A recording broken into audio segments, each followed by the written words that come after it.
All right, good afternoon. My name is Stephen Scarrett Davis, and I serve as the Executive Director of the Maryland State Arts Council.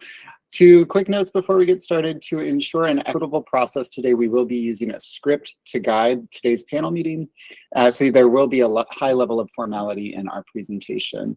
Also, please note that the meeting is being recorded. And panelists, thank you for being here again and for your continued service to the arts communities of Maryland. I'm going to try to get through this opening portion rather speedily because you've all been through it before, so buckle your seatbelts.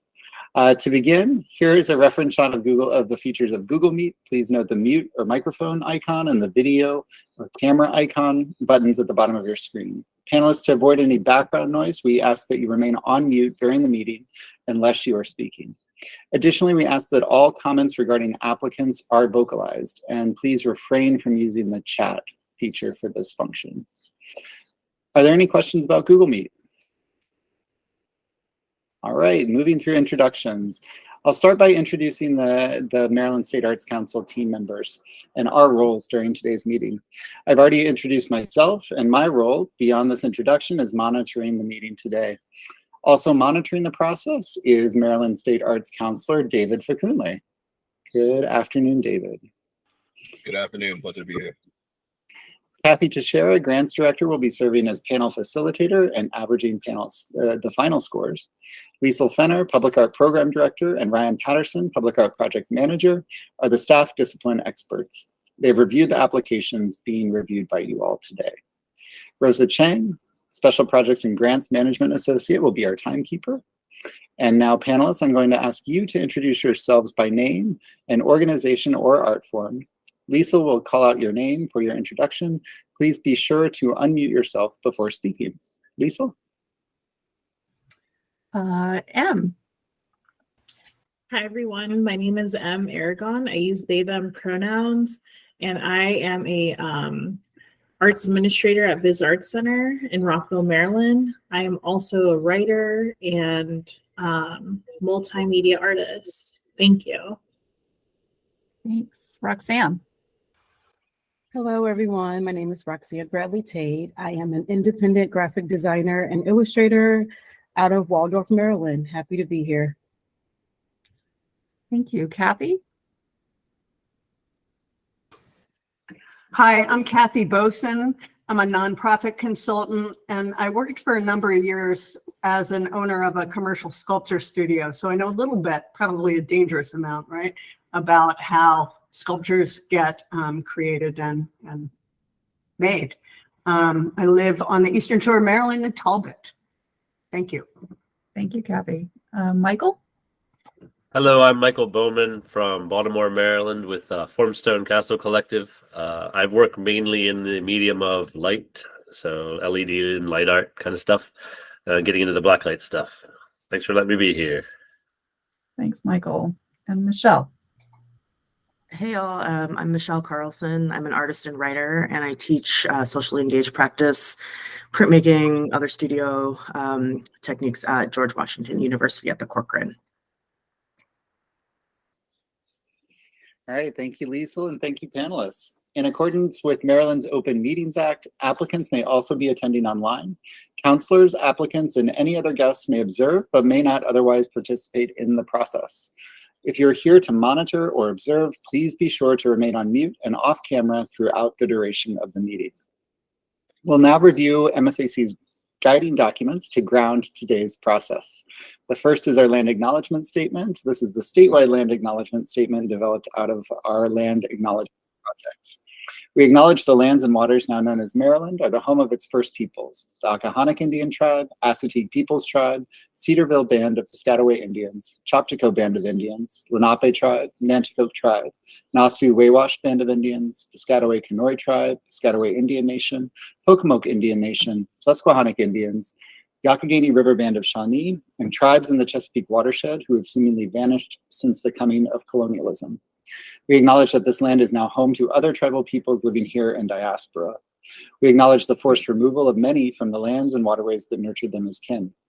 We acknowledge the degradation that continues to be wrought on the land and waters in pursuit of resources. We acknowledge the right of the land and waterways to heal so that they can continue to provide food and medicine for all. We acknowledge that it is our collective obligation to pursue policies and practices that respect the land and waters so that our reciprocal relationship with them can be fully restored. There's more information about our land acknowledgement project in the resources section of our website, msac.org. Next is our equity and justice statement. The arts celebrate our state's diversity, connect our shared humanity, and transform individuals and communities. The Maryland State Arts Council and its supporting collaborators are committed to advancing and modeling equity, diversity, accessibility, and inclusion in all aspects of our organizations and across communities of our state. MSAC and its grantees are committed to embracing equity and non-discrimination regardless of race, religious creed, color, age, gender expression, sexual orientation, class, language, and/or ability. The vision of the Maryland State Arts Council is that we play an essential role ensuring that every person has access to the transformative power of the arts. And our mission is to advance the arts in our state by providing leadership that champions creative expression, diverse programming, equitable access, lifelong learning, and the arts is a celebrated contributor to the quality of life for all the people of Maryland. We started operating under a strategic plan in 2019 that include the 5 goals on your screen now. I'll read the bolded portion, and there's more information in the About section of our website, msac.org. Goal 1, increase participation. Goal 2, provide intentional support. Goal 3, build capacity. Goal 4, leverage connections. And Goal 5, bolster Maryland arts. Next are our creative meeting actions. I'm actually going to ask that the panelists come off of mute and read these creative meeting actions in turn.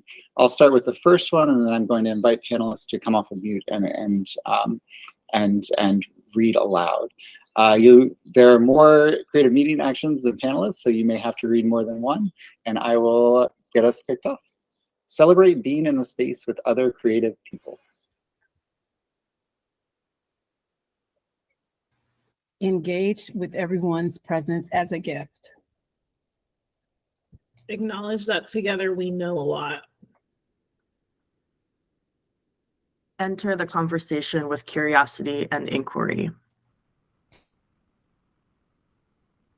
Share your idea and trust that it will be heard. Use I statements. Focus your language on the task at hand. Hold one another accountable with care. Apply yes and I hear your idea and I'm going to add to it. And balance speaking and listening.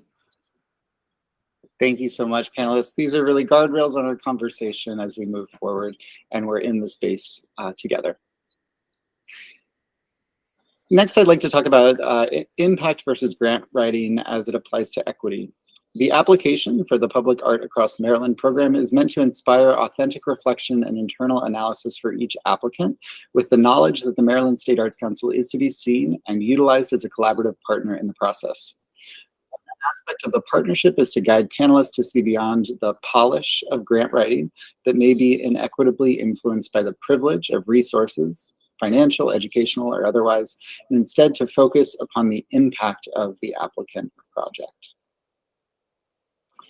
We ask that panelists also frame their responses as recommendations. For example, a comment from a panelist, there's minimal information provided about the applicant's plan for community engagement. As a recommendation, that becomes, I would recommend that the panelists include a detailed plan for community engagement in the planning process. Applicants are able to request feedback, and your recommendations provide extremely valuable feedback for future applications. Are there any questions about the expectations shared through the guiding documents so far?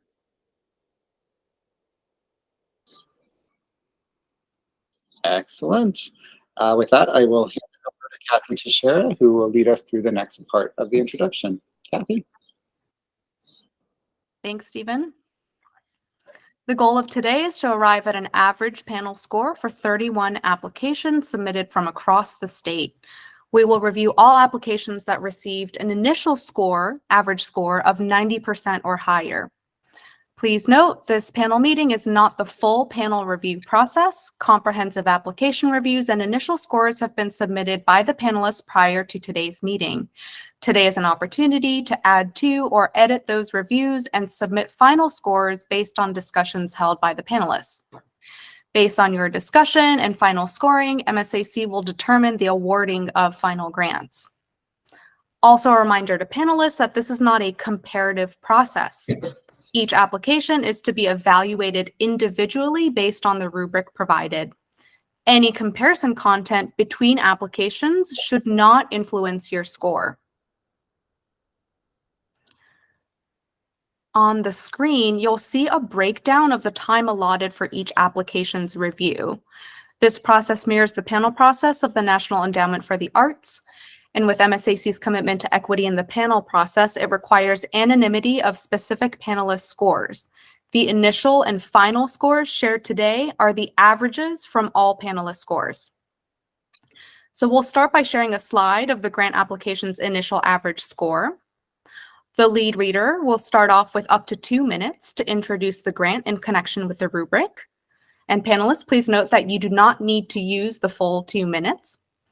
Our timekeeper, Rosa, will alert us at the 2-minute mark. Then we will open it up for additional discussion with all panelists for 3 minutes.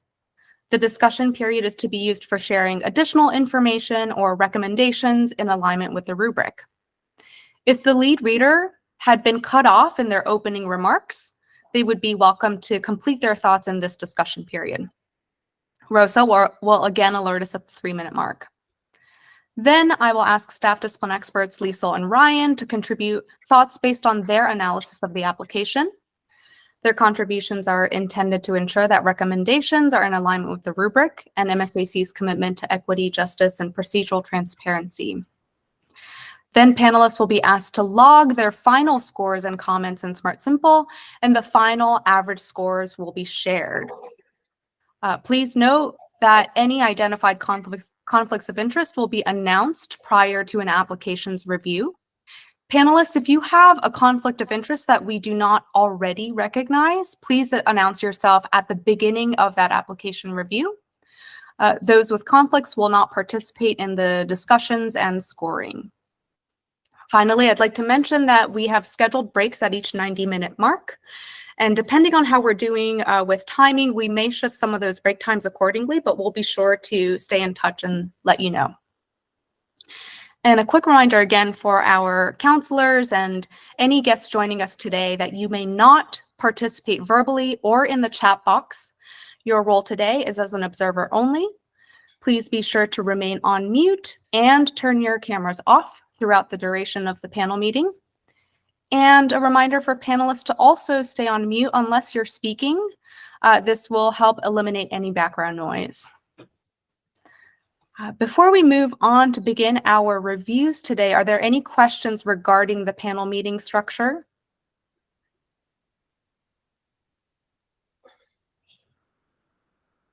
All right, if not, let's get started.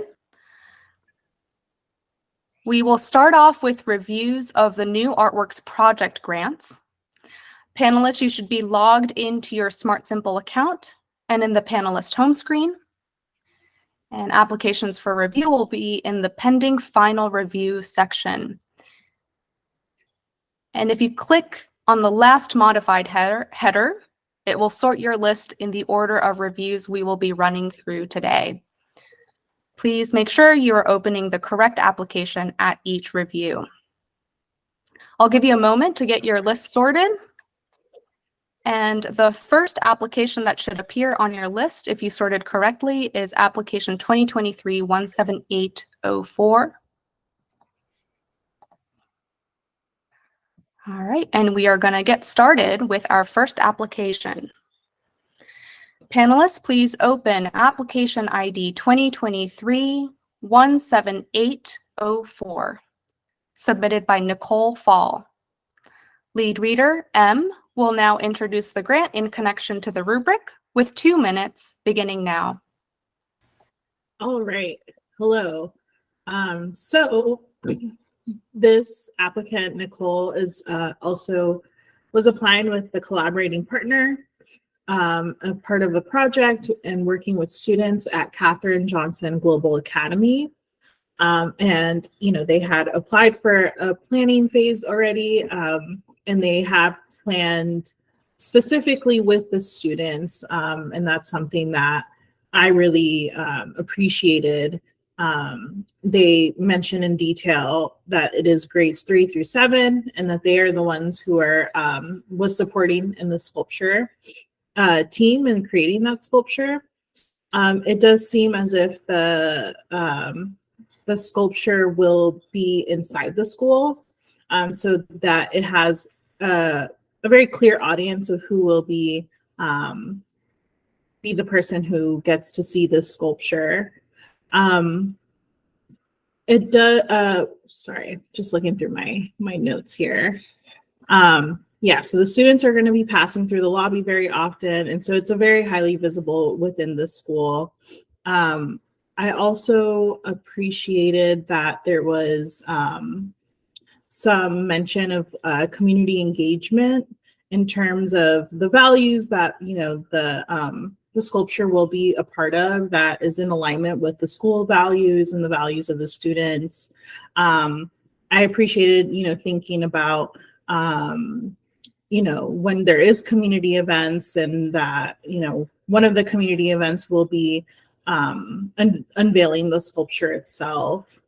It also seems as if both the applicant and the partner who will be working on this do seem very highly experienced. They both seem to have a lot of experience specifically in creating sculptures and also working in community events. Cool. Thank you. Panelists, we now have 3 minutes for any additional discussion, starting now.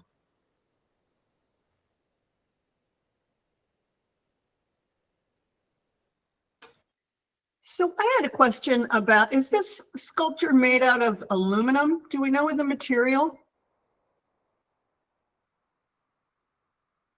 And I ask because it looks pretty tall, and the base that it's sitting upon, I don't believe that the artist presented much in the way of detail about the base and how that is going to be. It looks like it might be welded to the base, and I wonder a little bit about the weight, and if they had a structural review, that would have been helpful information to have included, because I'm not clear about that.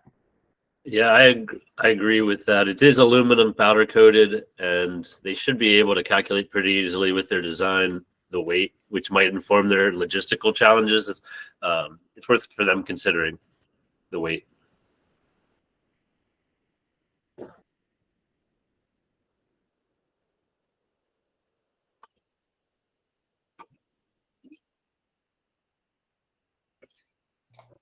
I really kind of echoing, I appreciated how community-centered this project was, both in terms of its inception, but also, it was interesting to think about the students being able to kind of see themselves rendered in the work also. I thought one of the areas that I had a question about was, in prior experience, it seems like the artists and the team have a lot of experience, but I thought one of the things that would have been a little bit helpful was to kind of lay out the experience they had in relationship to this specific artwork. So I think in that prior experience area, they talked just a lot about kind of public projects, public art projects, but I think it would have been a little bit useful to hear a little more specificity in that area, just to kind of pair with this specific project. I'd like to add just that this project is delightful, and it kind of brings one, as you have the sense of being hopeful and joyful, and very much a sense of community. And I thought that really came through strongly in their proposal.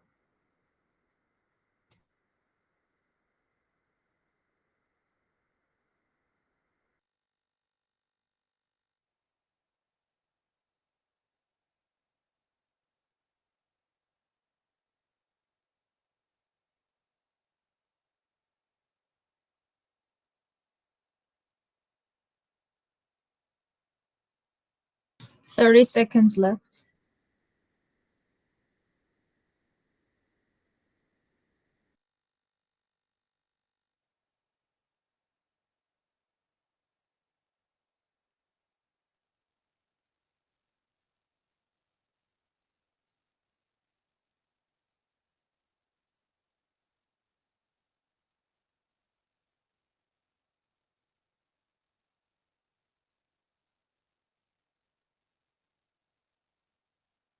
Time is up. Thank you. Liesl and Ryan, as a staff discipline expert, do you have any additional information to share? Yes, in regards to their experience, I'll note that Nicole has worked in the Baltimore City Schools doing this type of work. I think their elaboration on the community collaboration was very detailed. And in regards to engineering, the welding fabricator is reputable, and I'm confident that the work would be stable and engineered to stand up. Thank you. Based on the information gathered from the discussion, please take 1 minute now to edit your final score in Smart Simple with any additional comments if desired, with 1 minute starting now.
Time is up.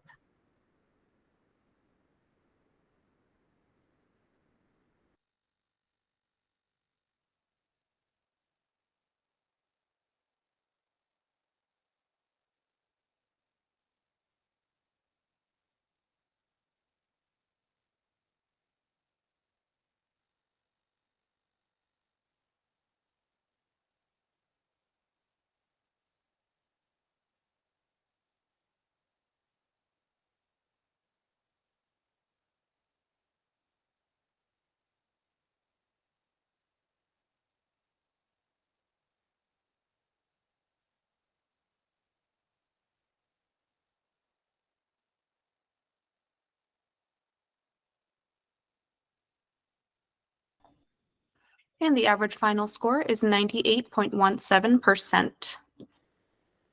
Next, please open application ID 2023-18635, submitted by Svetomir Naidinov. The average initial score is 98.5%.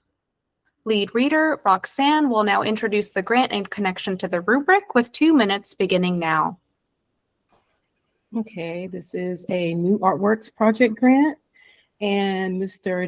Nadinoff is requesting $50,000. He will be working with the Montgomery County Coalition for the Homeless, and they're desiring to utilize public art to create a more inviting environment outside of the men's emergency shelter in North Bethesda. Mr. Nadinoff is proposing the installation of 2 large benches made of steel and carved white oak, and he is wanting to enhance the entrance and improve, and improve the organization of the space, which is very highly trafficked. And the benches will be accompanied by matching steel planters, which will contain trees as well as colorful annuals. The community engagement portion of this project is very extensive. It includes activities such as drawing classes. There'll be meetings with stakeholders, discussions with shelter clients, which I thought was very inclusive, as well as he has already shared the design plans, drawings, and the physical model of the benches with the community. There will be additional community engagement and it's planned for just the overall installation of the piece. And it will include sharing updates of the plans as well as hosting a cookout on site that will involve the staff as well as the clients. I found the description of this piece as far as the project goals, its relevance to the local community and the community engagement just excellent, as well as their description of the maintenance plan, which was very detailed, as well as the experience of the applicant and the budget and the drawings as well. Time is up. Thank you. Panelists, we now have 3 minutes for any additional discussion, starting now.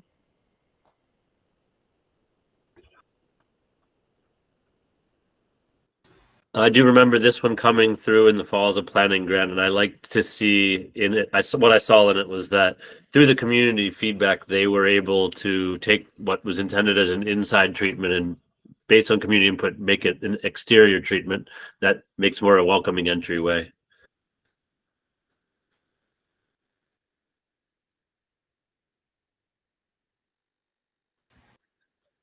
Yeah, I really, really enjoyed reading this one. I think oftentimes we don't think as like benches, or I never had really thought of benches as public art, and it was really beautiful to have this application kind of change my mind in that way.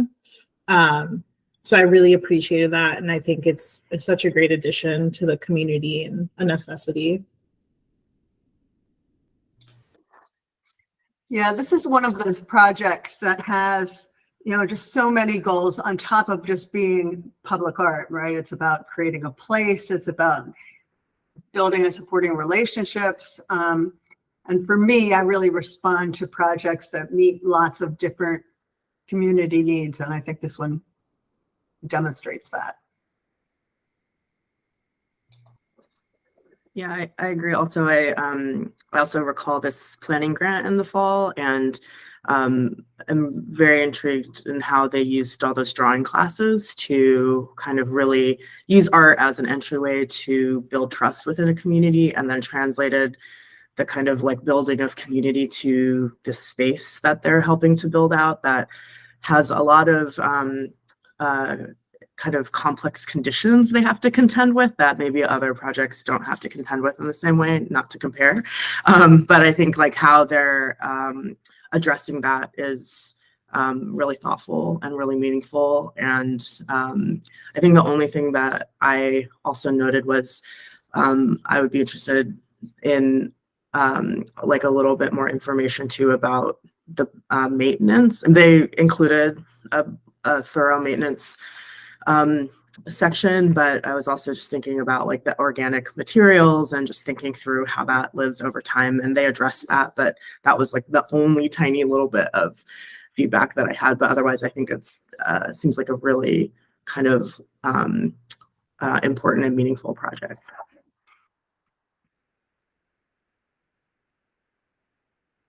It does look like they put in some consideration for the materials and how it is interacted with how they note that it could gain carvings and burns over time that will sort of reflect its existence in a place with people. That was nice. Time is up. Thank you. Lisa and Ryan, as a staff discipline experts, do you have any additional information to share? No further comments?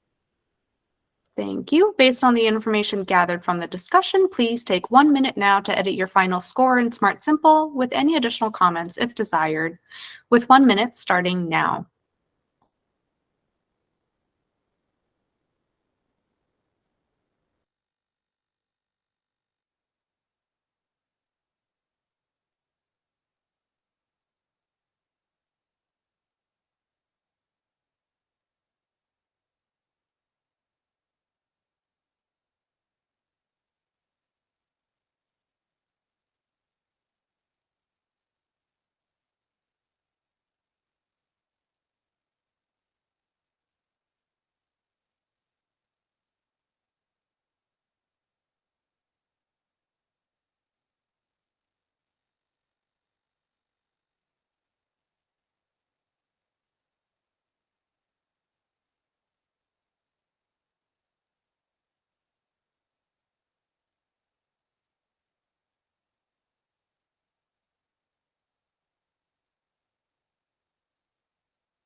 And the average final score is 99.83%.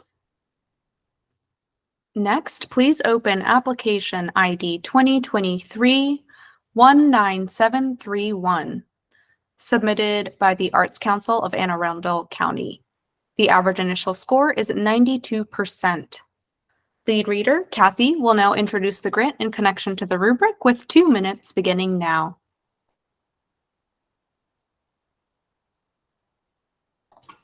Thank you.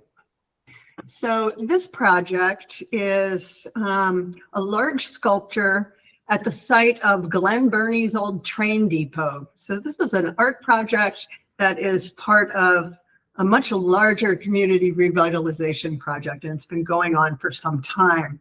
And it's great to see how, this applicant, it's the Arts Council, and they describe their project and the goals and the relevance just so beautifully. And they obviously get the whole part of the community participation. So this is the old train depot, and it's the site of the Rails to Trails. And they're taking a little piece of land that is now a pocket park as part of this larger revitalization project. And they're going to put some art there, right? They're going to put some public art and a number of other items like hardscape, lighting, landscaping, seating, as part of the Baltimore and Annapolis Railroad Rail Trail. And the sculpture that is being considered for this is a Rails to Trails sculpture, which is just an iconic, wonderful, three-dimensional, big metal made with recycled materials and used items that says Rails to Trails. It will be approachable from both sides. So Rails faces one side, Trails faces the other. There's also an associated railroad track simulated sculpture that's part of this, also from steel, made out of steel and upcycled and used items. The artist is a gentleman by the name of James O'Neill, very talented, very experienced in this. And this is all about this railroad theme and celebrating the thousands of people that use this Rails to Trails. And the park. Okay. Thank you, panelists. We now have 3 minutes for any additional discussion, starting now. Kathy, please feel free to complete your thought there if you'd like. Right. I'll finish just by saying that the park is part of this bigger revitalization effort. They had a big score, I believe, on community engagement. The budget is comprehensive, and the timeline starts in July and with an installation next May.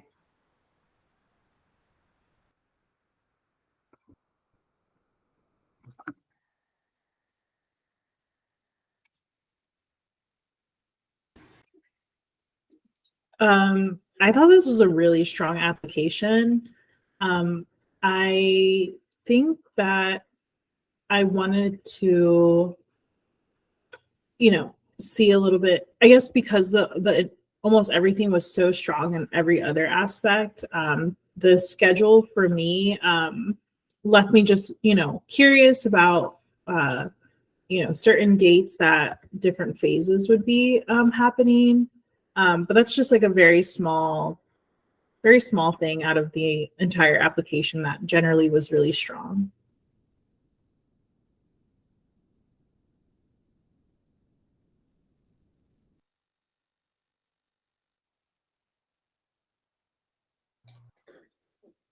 I also thought the application was generally strong. I thought one area that would have benefited from a little bit more clarity was the kind of disparate pieces that were involved in the kind of broader project. The description and context was really wonderful, but then, there would be like a budget line for painting utility boxes that wasn't like totally defined in the proposal, or the base of the sculpture sounds really compelling. And that seems like the point for the most kind of community engagement, but it would have been interesting to kind of see that laid out a little bit in the drawings, just to kind of understand what was like, how those kind of like the community contributions were going to kind of exist there. So we could kind of understand more how the community would continue to engage it. But overall, I thought it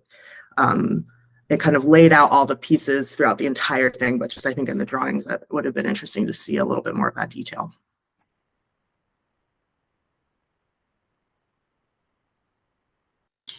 I will say, when you think about how the community will engage with it moving forward, it's one of those, it's going to be one of those iconic rails to trails things, right? Everybody's going to Instagram in front of it. And I think you're going to see it in brochures and magazines, and it's going to be a visible project.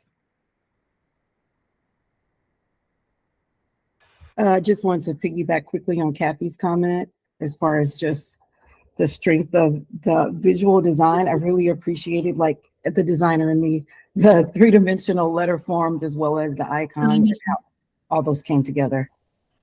Thank you. Lisa and Ryan, as the staff discipline experts, do you have any additional information to share? No further comments. All right, thank you. Based on the information gathered from the discussion, please take 1 minute now to edit your final score in Smart Simple with any additional comments if desired, with 1 minute starting now.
And the average final score is 91.67%.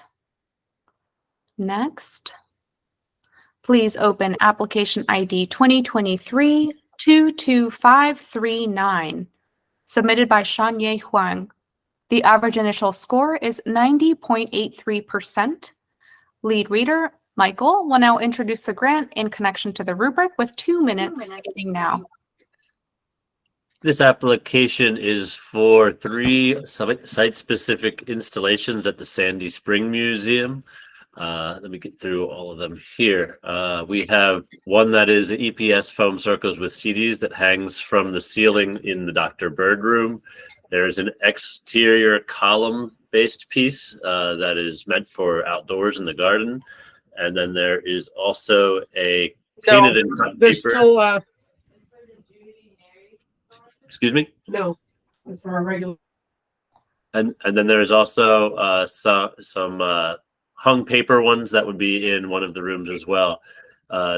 These are described with a beautiful done hand-drawn description of each piece with some pretty elaborate engineering and descriptions of how it'll all go together described in the piece. Looks like the artist has 40 years of experience putting these sorts of things together.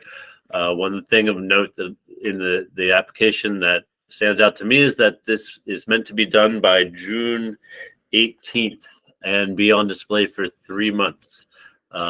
Based on the budget and the hours listed in there, if the artist were to work on this project for 12 hours a day between now and then, it would pretty much use every single hour of their time. And I do question the schedule on here. And that should explain the piece if we want to move on. Thank you. Panelists, we now have 3 minutes for any additional discussion, starting now. Yeah, I also was just curious about the, maybe my other panelists can answer this for me, but I was curious if this is going to be a temporary installation, and if so, where where that would go afterwards. I just have questions about that. My other question was just curious about like the nature of having something such as like feeble as paper, where, you know, if this is like open to the public, that I'm just curious like how this artist might want to like take care of that during the installation, if it falls, if it's if someone accidentally bumps into it, or yeah, I guess I would suggest, you know, I just wish I knew a little bit more about the process, like in case accidents happen, because they do happen. Yeah, those are my thoughts in terms of that. It's worth noting in the drawing details that some of the pieces are over 10 feet off the ground. That's pretty high for anybody to interact with it too much, if that helps answer any of your concerns there. Thank you.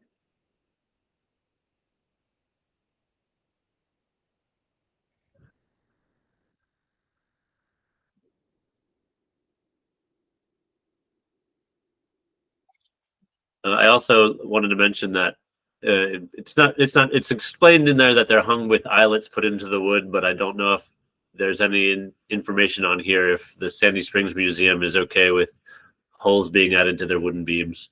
It's a question for them, though. I had a question too about community engagement, either in the kind of process of constructing the work or in how the community will engage afterwards, aside from being able to, you know, see it and have access to it. It felt like it would have been beneficial to hear a little bit more about kind of a meaningful community engagement plan. Michelle, I noted the same thing, that it didn't look like there was a ton of community engagement on the planning end of it or mentioned afterwards. But I did notice that they had spent quite a bit of time consulting with other people. A lot of people have been engaged in one way or another with some sort of consultation about this project. So to a certain extent, people have been involved. But I noted that that the community engagement piece could have been a little bit further detailed. Again, I'll mention my concerns about the timeline. I do question if this is a piece that has already been funded otherwise, and this is. Thank you. Lisa and Ryan, as the staff discipline experts, do you have any additional information to share? Yes, so I met with the artist to discuss the schedule, and they assured me that they are going, if they receive this funding, will be creating the work in this very fast turnaround. They certainly have extensive experience, as you could see from the artist background slides. While it is paper, it is temporary and in an interior environment that will be, you know, overseen by the museum staff. There was a strong letter of support from the museum agreeing to maintain it while the work is up. The exterior piece will be up for a longer period until December, so it has a longer visibility component. The community engagement was specifically the planning was around planning the actual artwork. The outreach to the surrounding community is in following its installation. That was how the artist described their community engagement. And those are my comments. Thank you. Based on the information gathered from the discussion, please take 1 minute now to edit your final score in Smart Simple with any additional comments if desired, with 1 minute starting now.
And the average final score is 89.33%. Before we move on to the next review, we had a slight disruption at the beginning of that previous review. I just wanted to provide a reminder to all of the observers joining today to please remain on mute and with your videos off throughout the duration of the panel meeting. If there are disruptions, I will be muting folks. So please, again, just a reminder to remain on mute and with your videos off. Thank you so much. Next, please open application ID 2023-22788, submitted by Aaron Callan. The average initial score is 94.83%. Lead reader Michelle will now introduce the grant in connection to the rubric with 2 minutes beginning now. So this application is from Aaron Callan for a new project for $50,000 grant request. The project is essentially a bronze sculpture that's a memorial to her father, Larry Callan, who was a well-known author, local children's book author, veteran, that would be installed at the Sandy Spring Museum. The applicant articulates that this kind of won't be a common bronze sculpture on a pedestal, but is a much more kind of interactive, accessible sculpture of Cullen, formed to kind of sit on a park bench as if he were reading to the children in the local community. The applicant notes that the public will be able to sit with the figure of Callan. It seems like there will be within the sculpture itself hidden objects that were meaningful to Larry Cullen's life that will be kind of like embedded into the sculpture itself as this interactive element. And the community engagement presented seems extensive. They're going to introduce what they're calling the Pass It On for PAAM movement, which is an online space to share stories of random acts of kindness. The applicant has engaged different classes and groups of students. Local librarians formed a book club around the conversations that were had around the sculpture. The artist seems to have significant experience in the field and with the materials. And as of now, it looks like there's a 4-year kind of installation of this at the museum with the hope that it would be acquired permanently afterwards. And it seems like those plans are already kind of in motion. Yeah, maybe I'll stop there and pass it over for discussion. Thank you. Panelists, we now have 3 minutes for any additional discussion, starting now.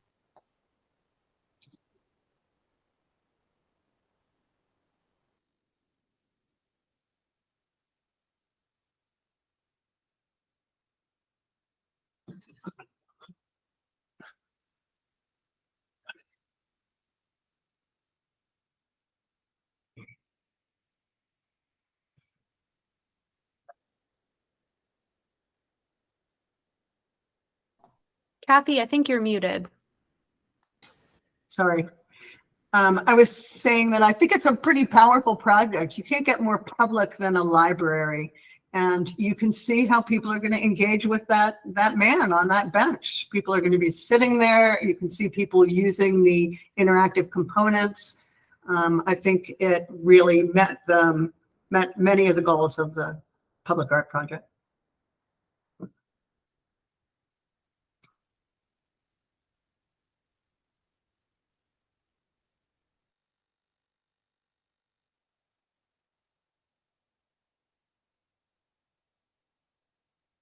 One aspect of one of these implementation grants is that it needs to be fully designed. And from what I'm seeing here, we're sort of seeing a mock-up of what it could be without a real like maquette or sort of really finalized design that's ready to come together. It looks like a little bit of putting together different pieces of pre-existing images, but not like a final study of the piece ready to go into implementation.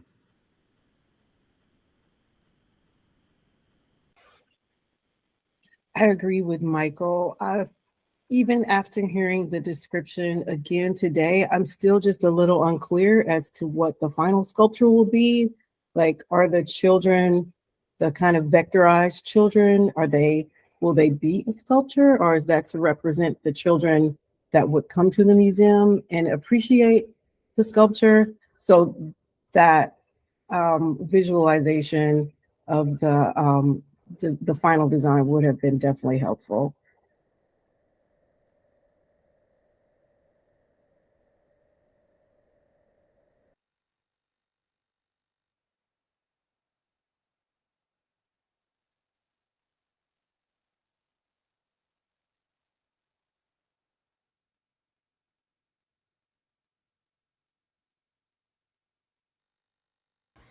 I have no further comments. I agree with what everyone has said.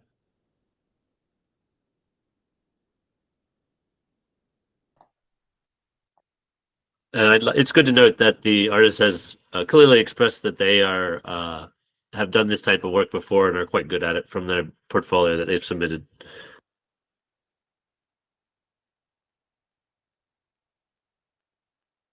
Hi, Michelle. Thank you. Lisa and Ryan, as the staff discipline experts, do you have any additional information to share? Yeah, just to clarify on Kathy's point that the first sighting of the sculpture is actually at the Sandy Spring Museum. And then they're hoping to get it cited at a library. But those agreements have to, come in the future. There's I guess, expressed interest, but it's a temporary installation at the museum. Thank you. Based on the information gathered from the discussion, please take 1 minute now to edit your final score in Smart Simple with any additional comments if desired, with 1 minute starting now.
And the average final score is 94.17%.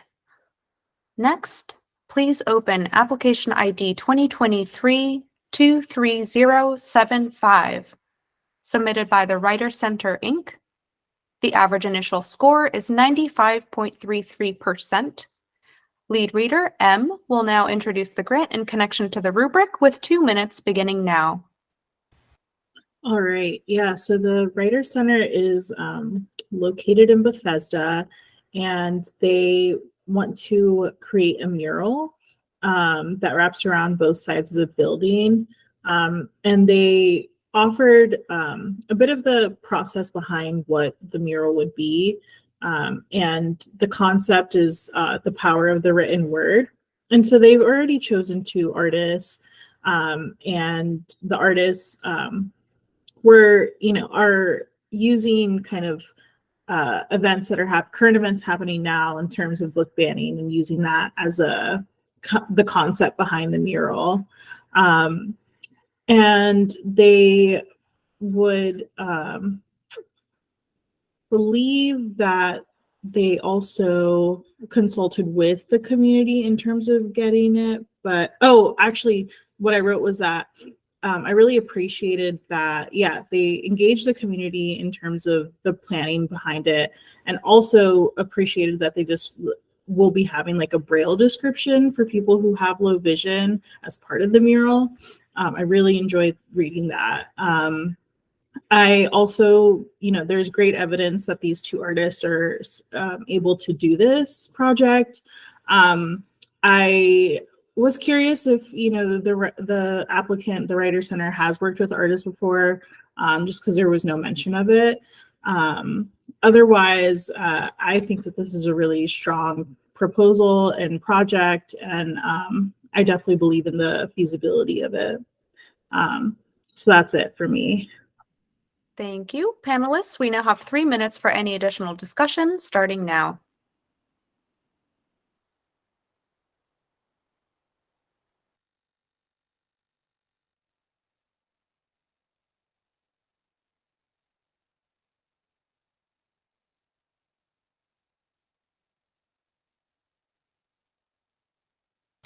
I thought this team did a great job with their drawings and showing the exactly what it is they were going to get for that mural, and you could really get a sense of it. That was really strong.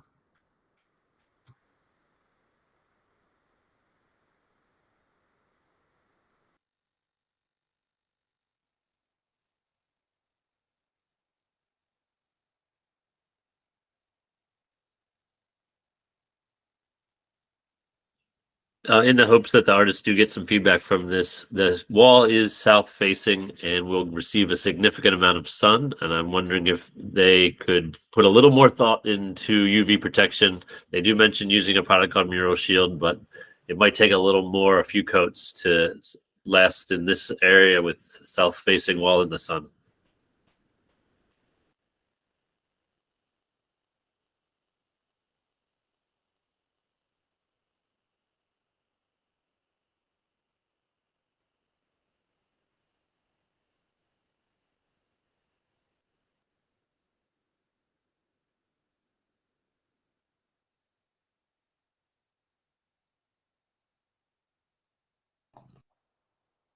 Panelists, are there any additional questions, thoughts, recommendations?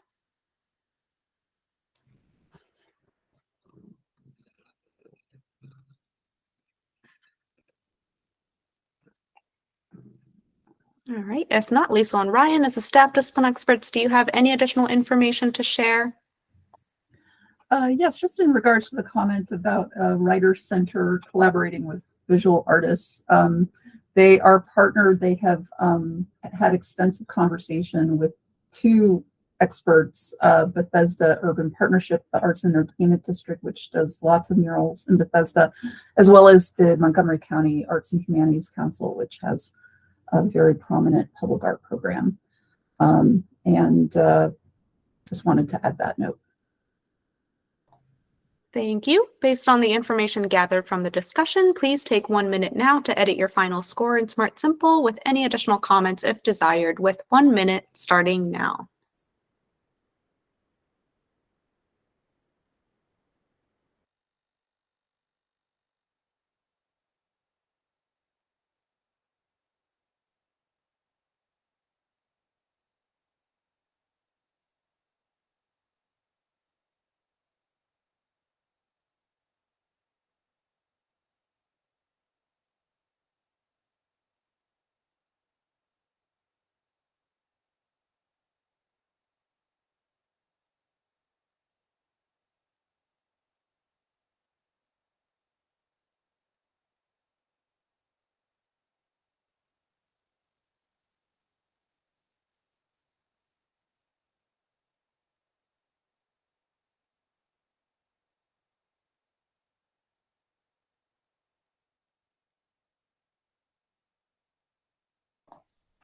And the average final score is 96.33%. Next, please open application 2023-23084, submitted by Rebecca Marimutu. The average initial score is 91.33%. Lead reader Roxanne will now introduce the grant in connection to the rubric with 2 minutes beginning now. Okay, excuse me. This is a new artworks project grant, and Miss Mary Mutu is requesting $45,000 to create a what she has named Picturing Baltimore Photo Project. It is a proposed public art installation in Baltimore's Bromo Arts District. It aims to showcase community diversity and cultural heritage through photography. I really like this part. Disposable cameras will be distributed to individuals who will, in the community, who will capture daily life and traditions. And the collected photographs will then be displayed in galleries and local businesses. The goals of the project are just to provide a platform for the community members to express themselves and share their experiences, and then also to foster a greater understanding and appreciation of the cultural diversity within the area. And then lastly, to strengthen connections between residents and just kind of create this sense of community pride and ownership through this art that they create through photography.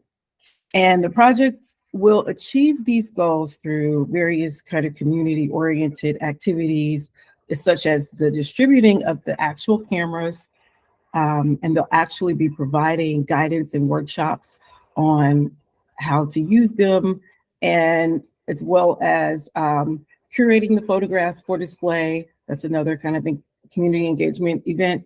And then engaging with leaders and organizations.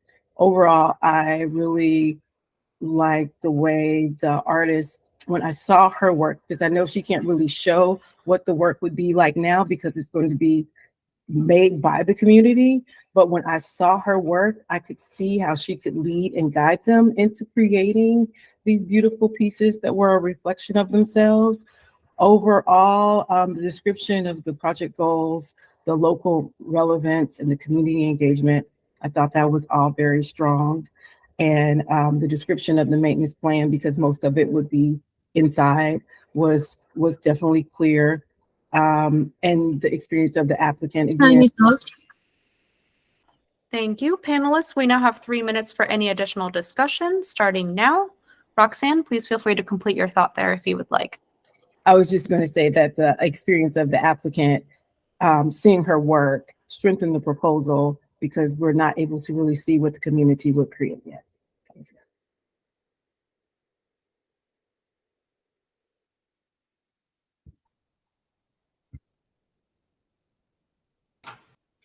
Who doesn't love giving cameras to people, right? I mean, who knows what you'll come up with? So the process itself is inclusive, it's engaging for people. I like the fact that the people that participate, their own work will be framed and they have access to the proceeds from the sale. That is kind of bringing people into the world of art. I thought it was an exciting project.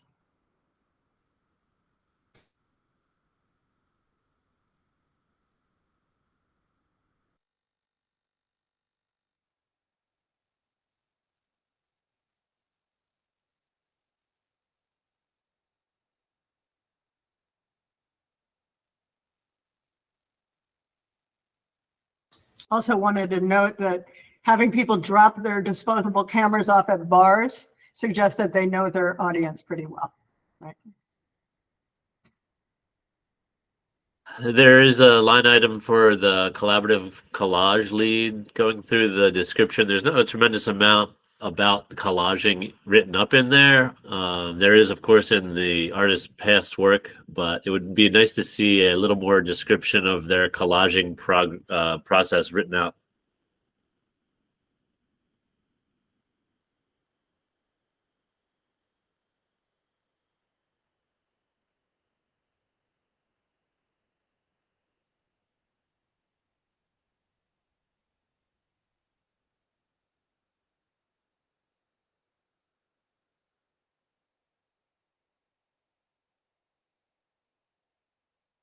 A little input for the artist if they're reading these or whatever is to perhaps have the community members sign a little pledge that they'll bring the cameras back. A little detail like that can get a lot more success on having the follow through that they'll need to have to pull this off. So a little friendly pledge is always helpful to get the cameras back based on past experience. I think that's to kind of echo that. My only kind of point of suggestion was kind of around the contingencies of when the public is the kind of providing the artwork, and it's kind of everything kind of relies on chance and what might happen. I'd just be curious to hear a tiny bit more about just some contingencies if things go a little unplanned, and thinking about just some of those kind of curatorial like ethics values stuff. Like these folks are obviously very steeped in that, but thinking a little bit about like how curatorial decisions get made when we're sourcing from the public, like how decisions get made about what is shown, what is kind of privileged. Based on the experience of these applicants, fully believe they'll think that stuff through meaningfully, but I think it would be useful to have a little bit of that in the proposal from the start.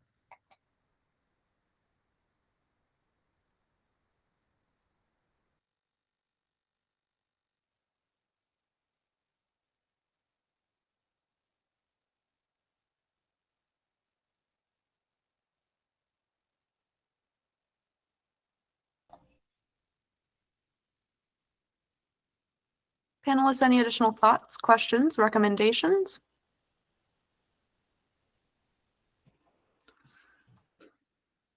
If not, Lisa and Ryan, as the staff discipline experts, do you have any additional information to share?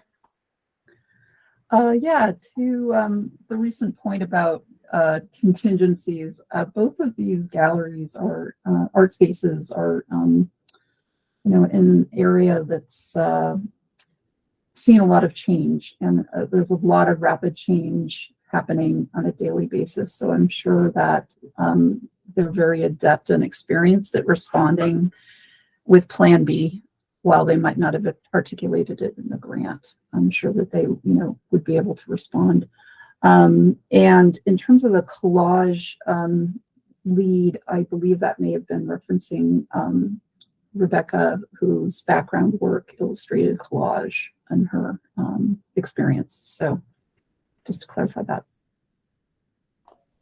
Thank you. Based on the information gathered from the discussion, please take 1 minute now to edit your final score in Smart Simple with any additional comments if desired. With 1 minute starting now.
And the average final score is 91.33%.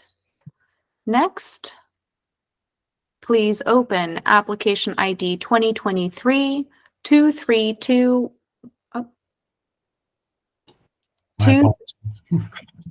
That's all right. Application ID 2023-23215, submitted by the Friends of St. Clements Bay. The average initial score is 99.33%. We'll disregard the average final there, which we will fill in after the discussion. Lead reader, Kathy, will now introduce the grant in connection to the rubric with 2 minutes beginning now.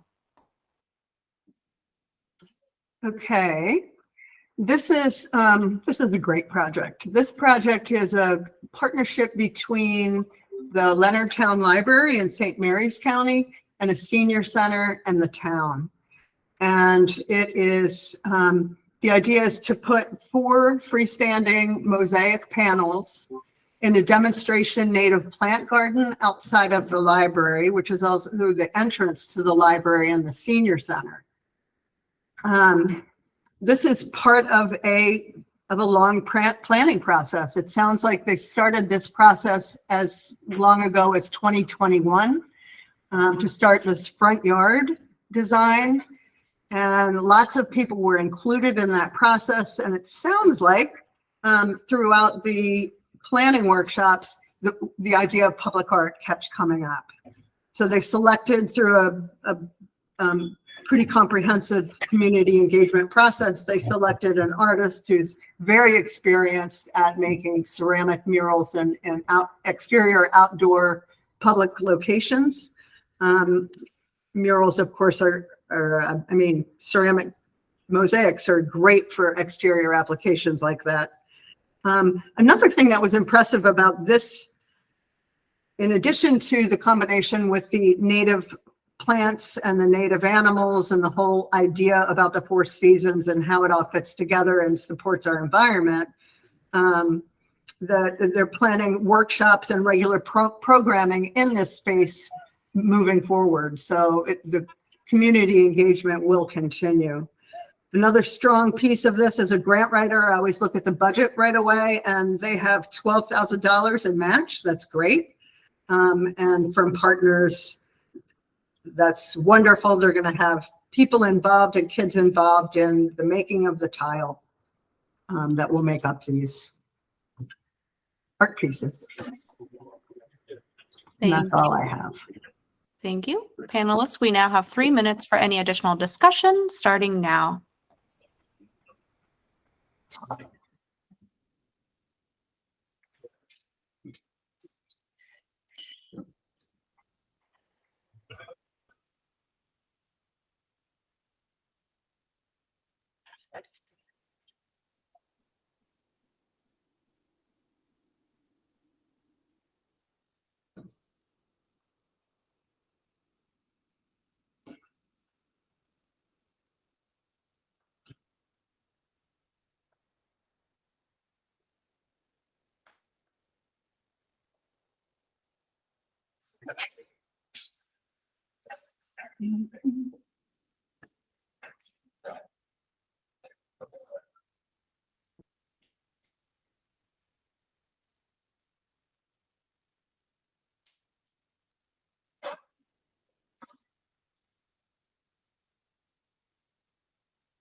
Panelists, any thoughts, questions, recommendations? I don't have a lot of thoughts. I think generally the application's really straightforward. I have a curiosity and question as to the schedule, the proposed schedule, and maybe if another panelist can give me further insight as to how there's going to be like sculpting and mosaic assembly before the studio visits. I'm just curious, like how they'll be making it before they get a studio visit. And if I'm not mistaken, studio visits are usually an opportunity to like give comments and changes, but it seems like that project's already going to be in process. And I don't know how much change can happen between that. But that's just like it's a small thing that I just picked up. So that's it.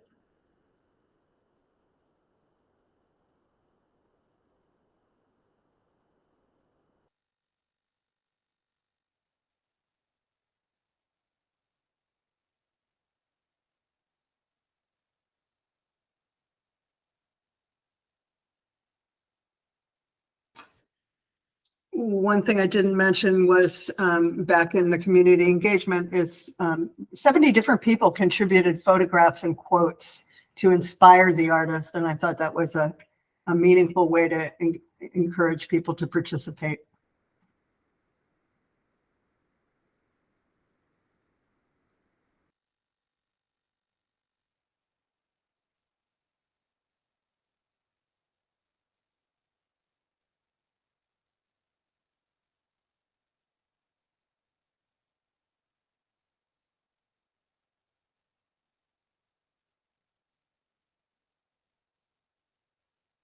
Thirty seconds left.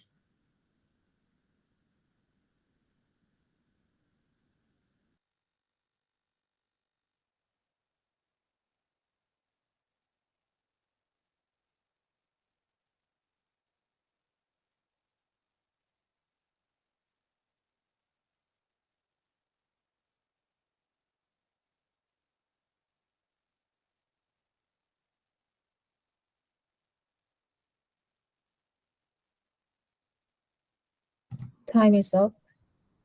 Thank you. Liesl and Ryan, as the staff discipline experts, do you have any additional information to share? No further comment? Thank you. Based on the information gathered from the discussion, please take 1 minute now to edit your final score in Smart Simple with any additional comments if desired, with 1 minute starting now.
And the average final score is 99.33%.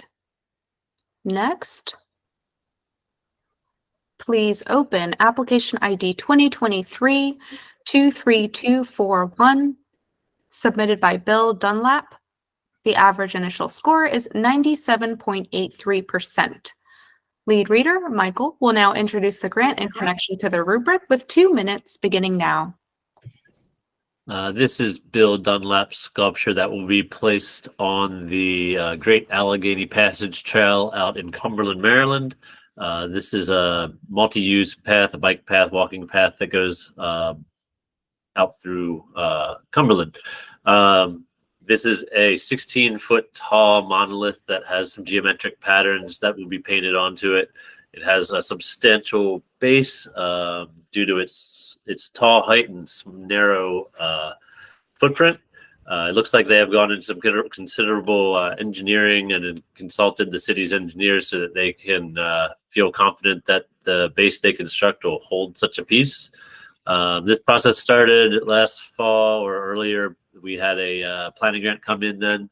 It looks like they've followed through and pointed out some things that needed clarification in that timeline. There's the location. It's put on a section of the trail that's pretty unique where it loops around and you get a large straight pathway in one direction. So the lines of sight vary as you approach, go around, and then leave it. I thought that was a great little aspect to it. It looks like they've gone through some pretty significant design of how they'll fabricate this piece and some drawings associated with it that are looking hand drawn, but clearly describe what the piece will look like in situ, which is nice to see in an application. But I believe that pretty well covers it. It looks like it's a $50,000 implementation grant, if that helps. Thank you. Panelists, we now have 3 minutes for any additional discussion, starting now.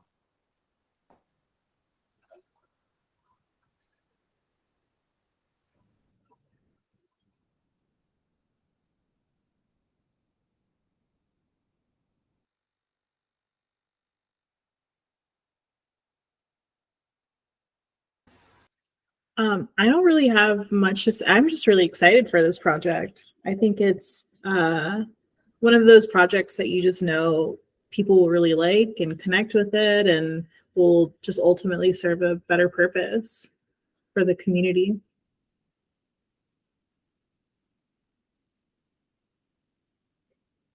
I think this one's exciting, and I think that it's totally in line with this experienced artist's previous work, and it builds on existing artwork in the area. And again, this is another one that meets multiple goals. It meets tourism and economic development goals, and I think that adds to the power of a piece like this. I had a question, and maybe somebody knows the answer. It said the artist will maintain ownership of the artwork, and it's on county land. And it's a pretty large piece that would probably require a lot of investment if somebody were to remove it. And I suppose that would be the county if it ever needed to be removed in the future. So, you know, the built-in investment here is that the artist, his name on it, it's clearly his work. And I guess it would reflect poorly on him if it wasn't poorly maintained, if it wasn't well maintained. But I wondered if that was as unclear as I understood it to be, or if somebody knows more. Thanks. No, Michelle, you go. I was just going to say that I thought this was also a really strong proposal, but that was the only thing that I noted, was that the artist maintained full responsibility kind of in perpetuity, and that kind of open-ended, responsibility. I was just wondering about that process over the years and years and years to come. So I had the same question. I think a lot of that could be resolved if the artist and the city have an MOU put together that clearly outlines it. I'm not sure if they need it until they get approval, but they definitely want to have one going forward for whatever the agreed upon duration is for both parties.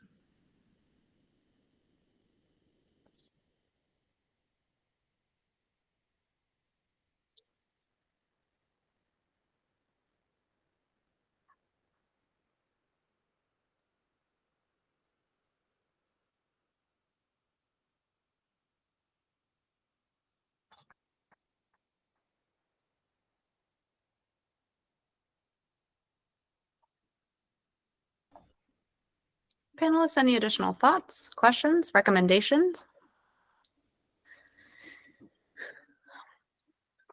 Time is up. All right, Lisa and Ryan, as the staff discipline experts, do you have any additional information to share? Sure.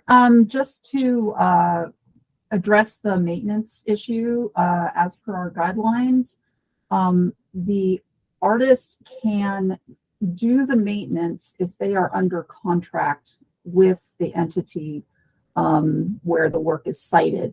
And in the application, it does state that the Allegheny County Legal Department is preparing that letter of agreement or MOU that will state the terms of the maintenance agreement, ownership and maintenance.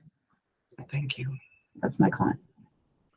Thank you. Based on the information gathered from the discussion, please take 1 minute now to edit your final score in Smart Simple with any additional comments if desired, with 1 minute starting now.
And the average final score is 98.5%.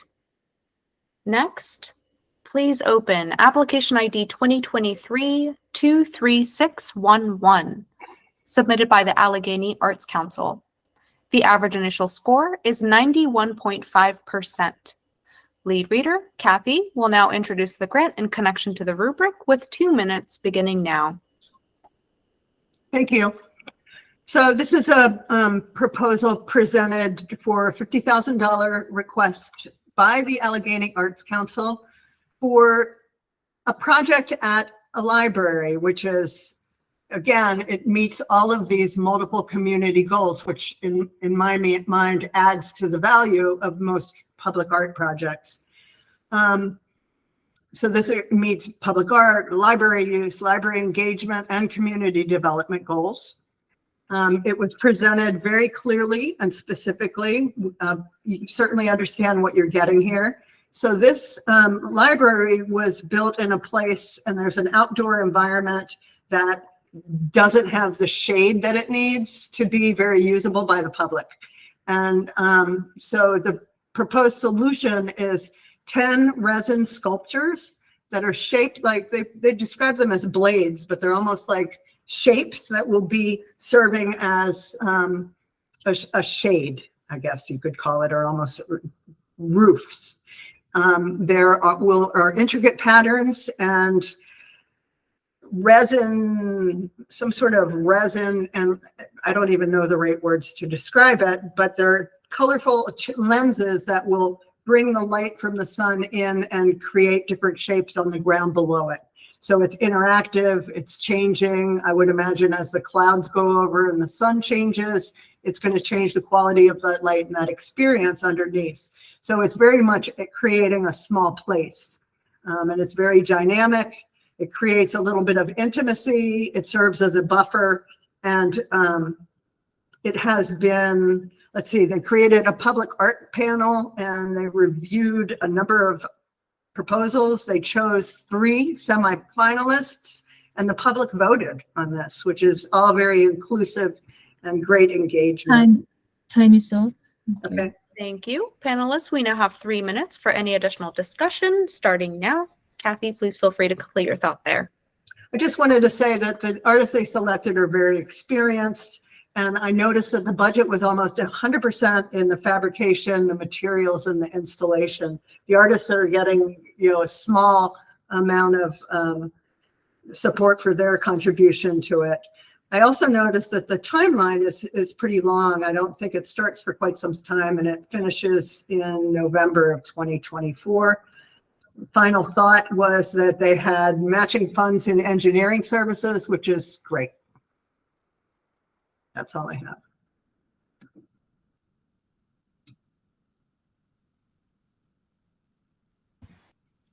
I just wanted to add, I generally think that this project is really strong and I really like the drawings, but from the renderings and the drawings, I couldn't exactly tell how folks possibly in wheelchairs or other mobility aid devices would be able to access it. So I don't know if any of my other panelist folks could, answer that for me or could understand. I just wonder if there could be a more accessible design, or I would recommend, as this continues, possibly integrating something that includes folks with wheelchairs.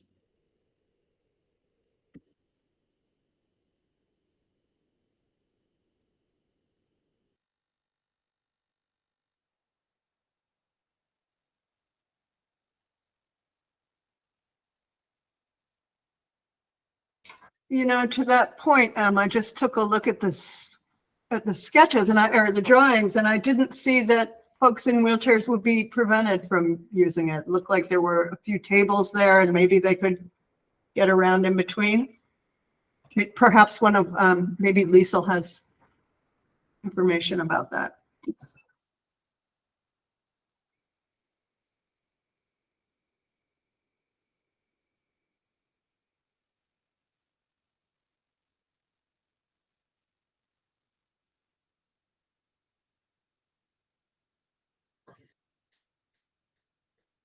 Yeah, sorry. I guess I should have been more specific. I guess from the entrance So I guess this is where I'm confused. If folks are supposed to enter through the library or if they're supposed to enter through the parking lot.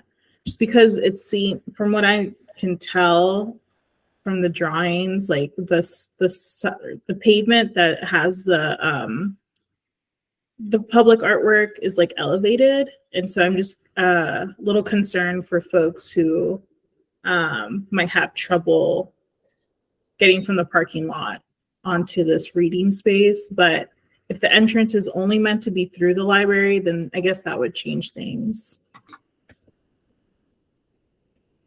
Time is up. Thank you. Lisa and Ryan, as the staff discipline experts, do you have any additional information to share?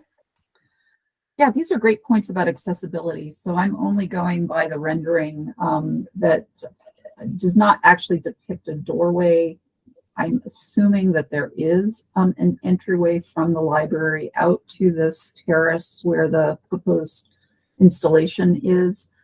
As a library, a public entity, the entire site must be ADA accessible in order to receive funding. So I'm sure they're very cognizant of that and will be with this installation as well. But clearly, a note in the revised final design drawings, perhaps the further clarity of that accessibility could be noted. Thank you. Based on the information gathered from the discussion, please take 1 minute now to edit your final score in Smart Simple with any additional comments if desired, with 1 minute starting now.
And the average final score is 92%. All right, panelists, we're going to take a 10-minute break right now. So the time is 2:21. We'll return at 2:31. We'll see you back here at 2:31. Thank you.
All right, folks, it is now 2:31. I see Kathy, Michael, Michelle, Roxanne. If you could either turn your video on or give me a thumbs up, let me know that you are back.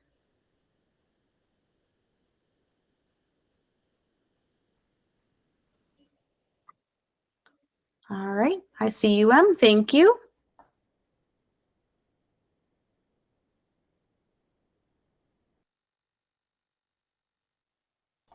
Oh, sorry about that. I was on mute. We'll move on with application ID 2023-23796, submitted by Bruce Willen.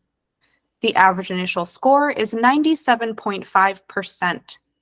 Lead reader, Michael, will now introduce the grant in connection to the rubric with 2 minutes beginning now. Welcome back, everybody. This is a project called Ghost River. This is a project that brings attention in the Remington neighborhood of Baltimore. The underground streams that were in previous decades routed out of view and underground. This one flows down from Wyman Park Dell near the BMA down to the Jones Falls. This project will put a blue line through the neighborhoods on the streets and sidewalks with an interpretive sign that gives it the context of history as well as how the ecology of that stream is impacted from the behavior of people above ground. This project is on to phase 2 already, phase 1 being installed as we speak, I believe. This phase 2 will add 4 sites radiating out from the center in Remington up and down on both ends. I have noted in my notes on here that I don't see fully planned out signage ready to print or anything. That looks like it'll be designed after our grant is received. It would be nice to, since they already have a phase 1, to have included them a little clearer in here. But yeah, that is the project. It's about underground streams that are hidden out of view that are still there. Thank you. Panelists, we now have 3 minutes for any additional discussion, starting now.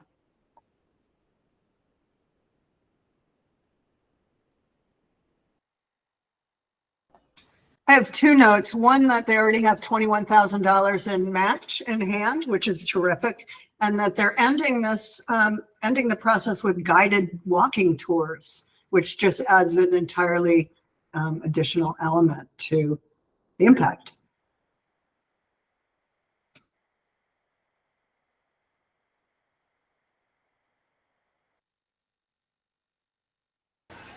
I have no additional comments. I think this is a really strong project.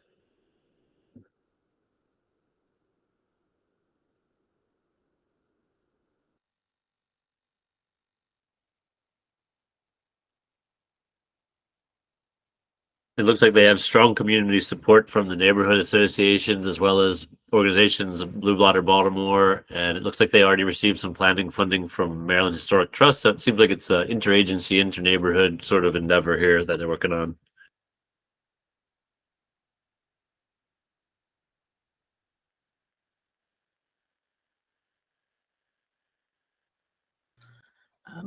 I thought this was a really strong project also. I appreciated the kind of community context and also the historical context that was included in the materials was really nice.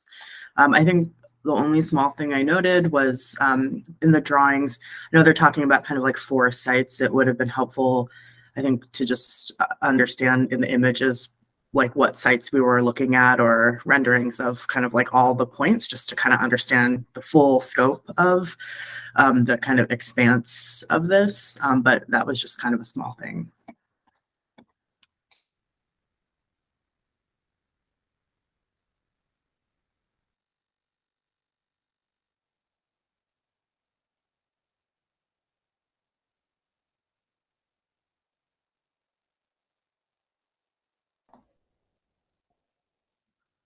Panelists, any additional questions, thoughts, recommendations?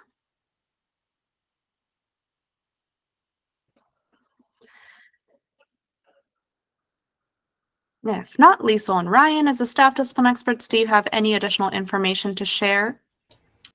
Nothing more to add. I think the panelists captured the strength of this project. I just wanted to add that the map is listing the sites under artwork location, that attachment. And I had that same question, Michelle. So the phase 2 sites that is proposed to be funded here are in sort of a red coral on the map. Thank you. Based on the information gathered from the discussion, please take 1 minute now to edit your final score in Smart Simple with any additional comments if desired, with 1 minute starting now.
And the average final score is 98.17%. Next, please open application ID 2023-24165, submitted by World Arts Focus. The average initial score is 94.83%. Lead reader, Kathy, will now introduce the grant in connection to the rubric with 2 minutes beginning now.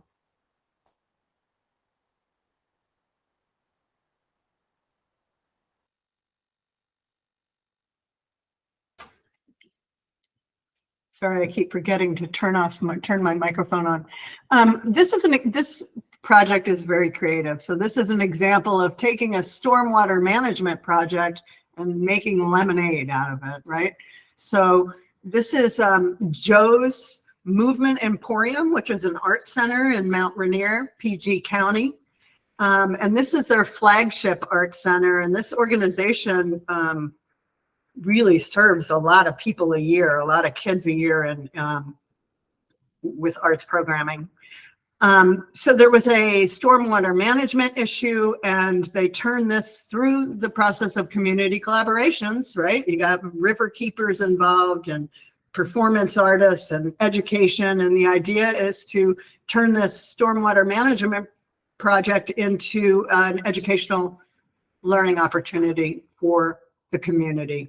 So there are 4 artists that were chosen to be part of this. One of them is doing a powerful big mural on the side of the building.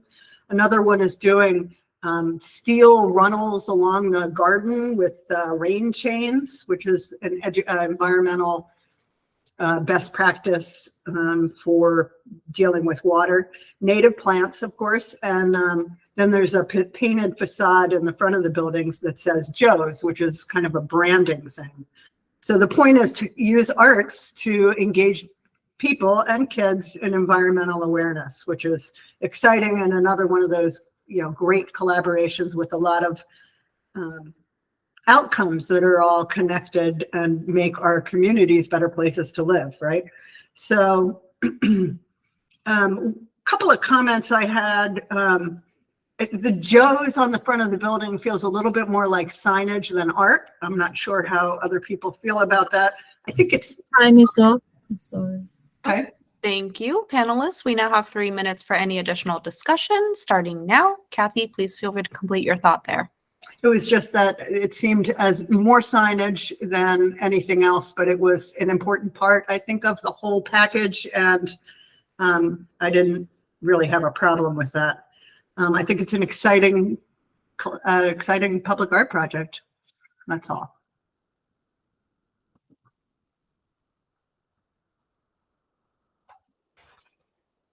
I'll just add quickly, Kathy, about the signage, because it seems like hand lettering to me, that puts it more in the space of an art form. So more creative expression than just painting a font per se. So that was my. Okay.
Overall, I thought this proposal was really strong. There was one opportunity that I noticed in the budget. I just noticed that all of the artists weren't listed, and I couldn't really figure out exactly like just how they would be compensated. I think only one was listed, and then there was the budget only included material costs for one of those artists. So that's why it's just one opportunity to provide a little more clarity there.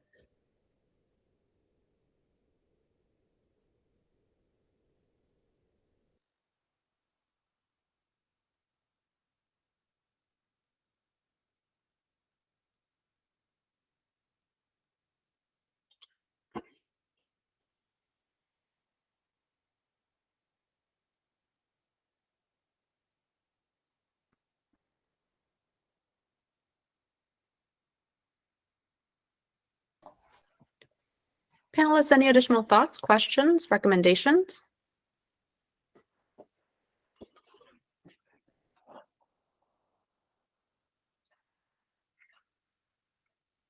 All right. If not, Lisa and Ryan, as a staff discipline experts, do you have any additional information to share? Yeah, to that last point, I did see all the artists noted on the budget, so they are receiving compensation. All right, thank you. Based on the information gathered from the discussion, please take 1 minute now to edit your final score in Smart Simple with any additional comments if desired, with 1 minute starting now.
Time is up.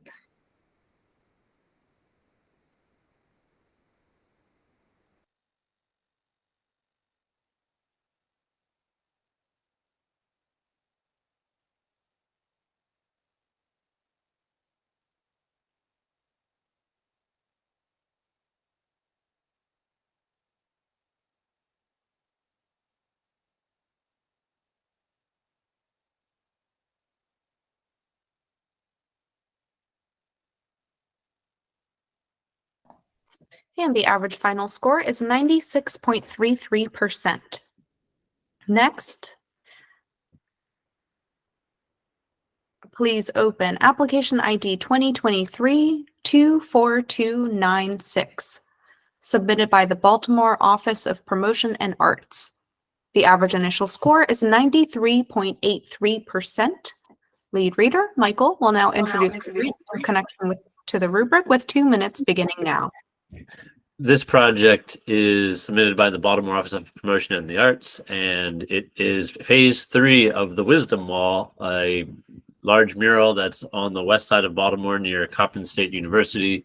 It is pre-existing phases of it have various notable African Americans from the Baltimore and Maryland area. This phase 3 will add Reginald F. Lewis, Joe Gens, and Billie Holiday to the mix, completing the wall. It's been a multi-year process for the muralist, and I hope I can get this name right. Iandri Randria Mondroso. There's significant prior experience, especially as phase 3. They've worked in this location on this wall previously. It looks like they have a lot of enthusiastic support from the community as well as the property owner to see this project through to its completion. Beyond that, I think I'll hand it back to the group. Thank you, panelists. We now have 3 minutes for any additional discussion, starting now.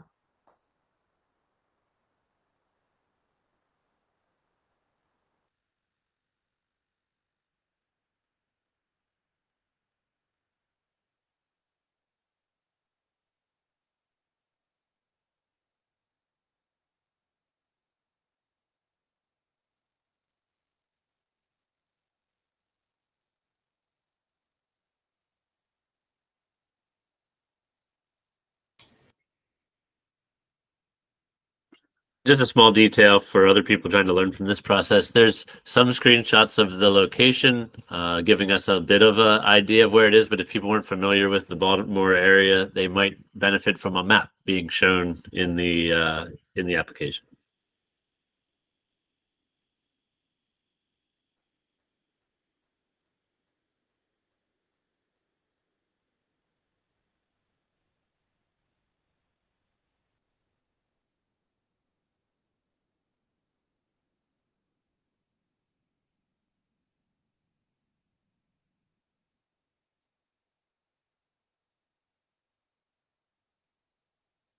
I think this project overall is very strong. I think the only small little thing that I noticed and I would suggest is there was some things that were mentioned in the project proposal, like the community engagement sessions, or that I just didn't see on the schedule.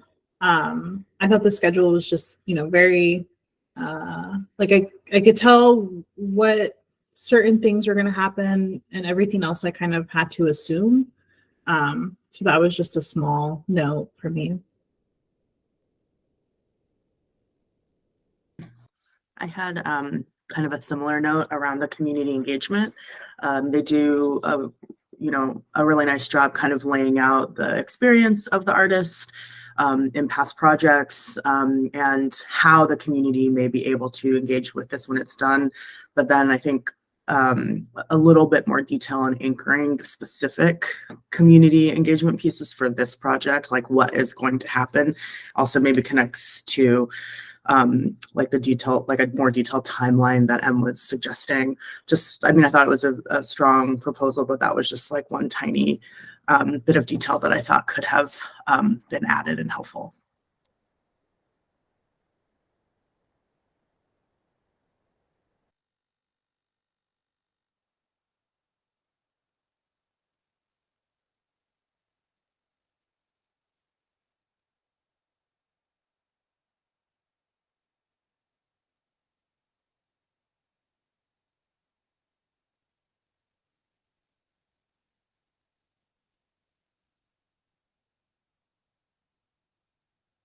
Panelists, any additional thoughts, questions, recommendations?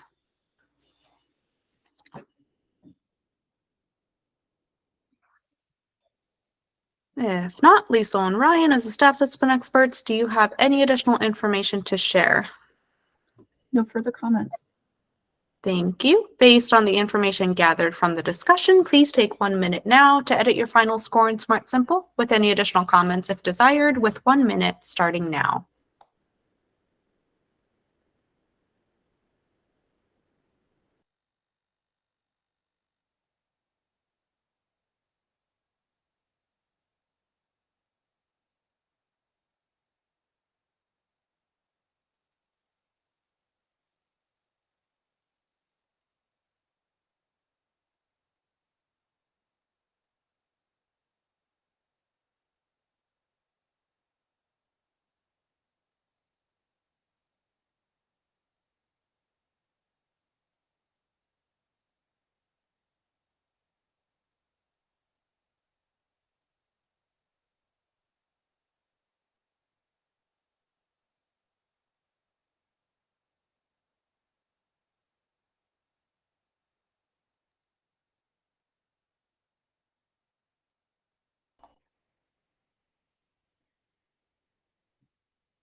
And the average final score is 94.17%.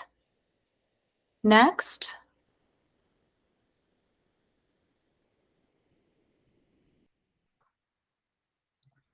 please open application ID 2023-24366, submitted by the Francis Scott Key Elementary Middle School PTO.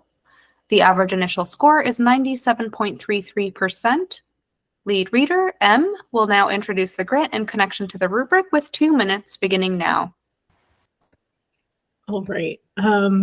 So this applicant is proposing a pretty big mural at the rear of Francis Scott Key Elementary Middle School. It's meant to just kind of activate the space and provide, just a joyful space for students to play and socialize. And the applicant lays out a pretty good concept plan that was actually involving the students being surveyed and responding and working with the teachers. This person also worked with the Parent Teacher Association, if I'm not mistaken. And so there was just a very well-rounded planning process and concept that has led now to this mural. The applicant also will be working with the students to actually create the mural with them so that there's a sense of connection there. And they're going to be using class time to do that. I did believe, sorry, I'm trying to go through my notes. I believe that there was a mention about training that the artist had to undergo, but I was a little unclear about that process. And also it seems like there had to be some further decision making from this PTO or this organization. So I was a little confused about that, or just, wanted a little bit more clarity. Otherwise, I feel like it's a pretty straightforward project. And I think that the artist did a really good job of really thinking about the students and integrating them in this process. Time is up. Thank you. Panelists, we now have 3 minutes for any additional discussion, starting now.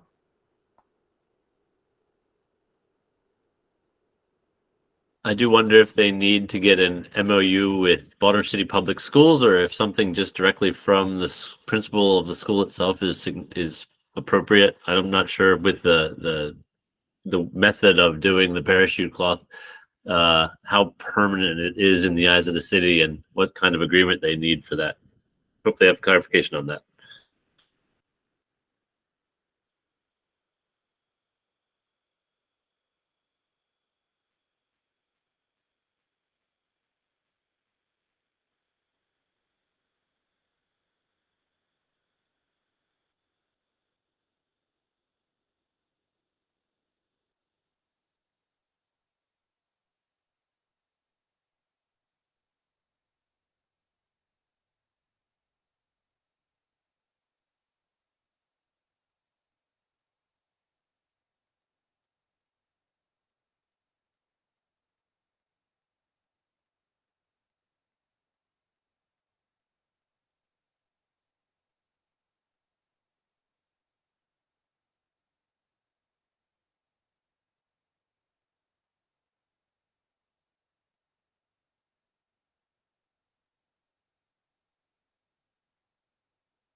Panelists, are there any additional questions, thoughts, recommendations?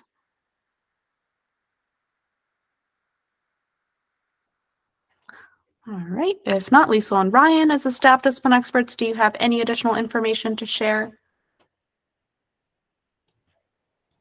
Yeah, I was just gonna To Michael's point, there was a letter from the City of Baltimore Public Schools in support of the project.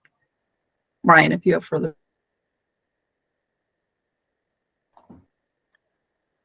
All right, thank you. Based on the information gathered from the discussion, please take 1 minute now to edit your final score in Smart Simple with any additional comments if desired, with 1 minute starting now.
And the average final score is 97.33%.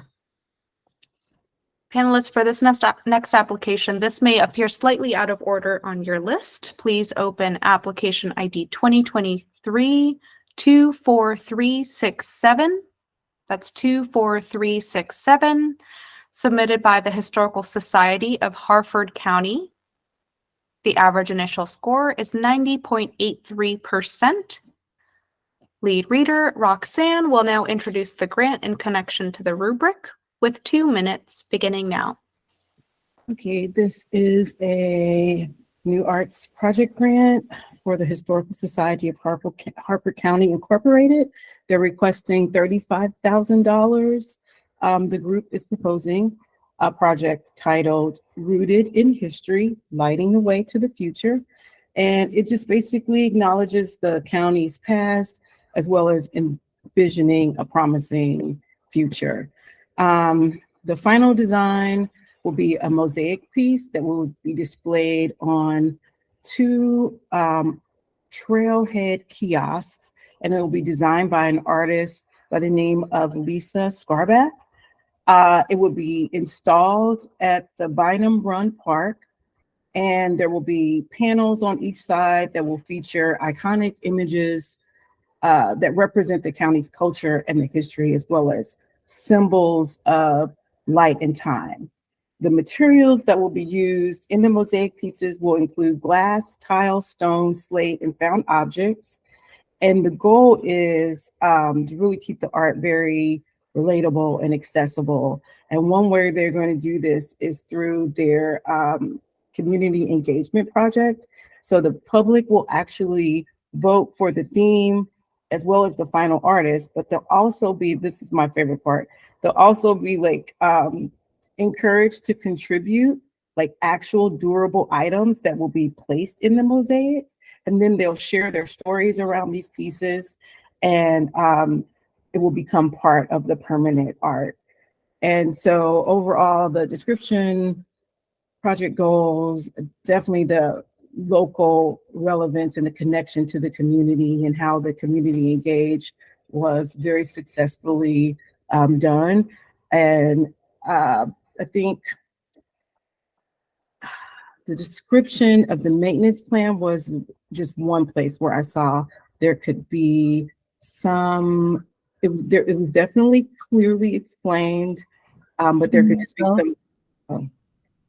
Thank you. Panelists, we now have 3 minutes for any additional discussion, starting now. Roxanne, please feel free to complete your thought there. Sure. There just could be just a little more information shared with the Department of Parks and Recs as just to how to maintain the piece, dealing with like seasonal exposures, because you're bringing in all these different objects in the mosaic. That was it.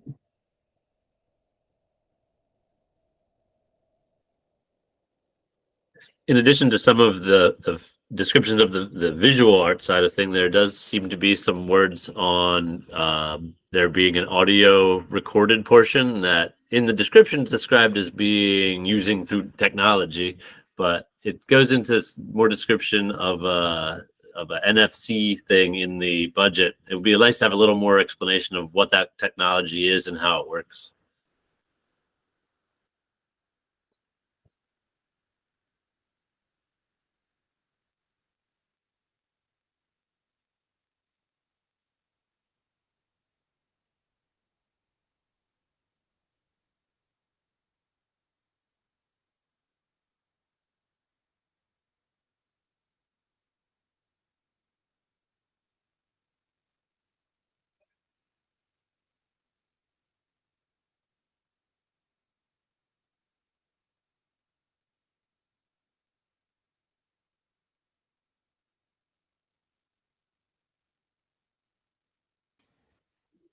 On the timeline for this one, I wondered why they're going to spend the winter making it, and then they're going to do the installation and the whole unveiling and stuff at the end of March.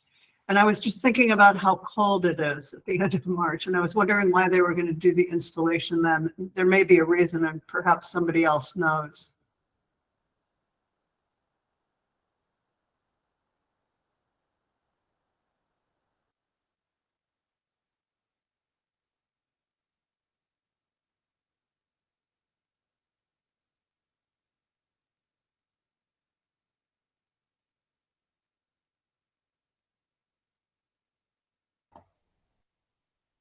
Panelists, any other questions, thoughts, recommendations?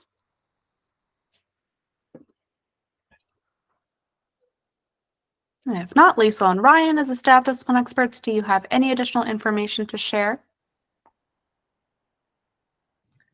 No further comment. All right, thank you. Based on the information gathered from the discussion, please take 1 minute now to edit your final score in Smart Simple with any additional comments if desired, with 1 minute starting now.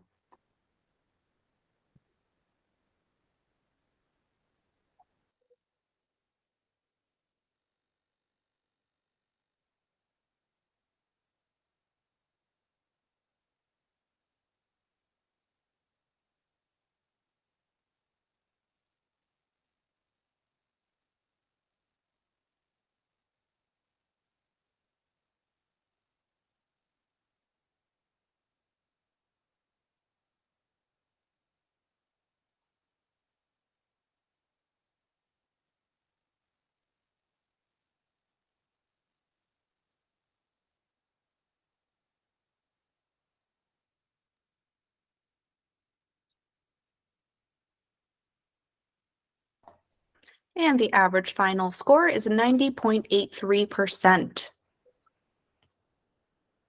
Next, we're going to be moving on to the new artworks planning grants. So panelists just noting the shift in the rubric criteria and following discussions.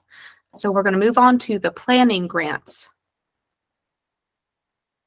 Please open application ID 2023-23482, submitted by the town of North Beach. The average initial score is 95%. Lead reader M will now introduce the grant in connection to the rubric with 2 minutes beginning now. Okay, so the background of this is that there is a Twin Beach Opioid Abuse Awareness Committee that is trying to use art as a way to bring awareness to the opioid abuse crisis in their community. And this is located in Calvert County. So they want a project that's outdoors that does have this, it's like a memorial sculpture that's in a specific garden location. And the theme is Their Lives Matter. They hope that it's kind of like a sense that will create hope and inspire hope. I believe that the committee will be doing a request for qualifications. They're going to present. So that's the first phase. And then they're going to have 4 semifinalists. And then those semifinalists will be given honorariums to facilitate a concept process. So they have a pretty well planned out planning process. The only thing that I was a little confused on is how the final, like the one finalist is going to be selected, whether that's the committee or if it's a vote by the people who actually will be at these, these little sessions that are going to be like community based. So that's kind of how the gist of it. I have nothing else to add at the moment. Thank you. Panelists, we now have 3 minutes for any additional discussions, starting now.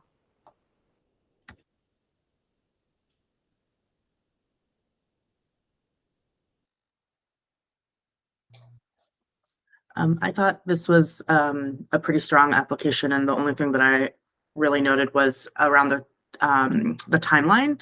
It felt like the kind of turnaround times for artists to submit and respond to the RFQ, and then the finalists to then kind of create their final designs and proposals felt just like a little bit tight, and was kind of curious if there was also an explanation around that timeline.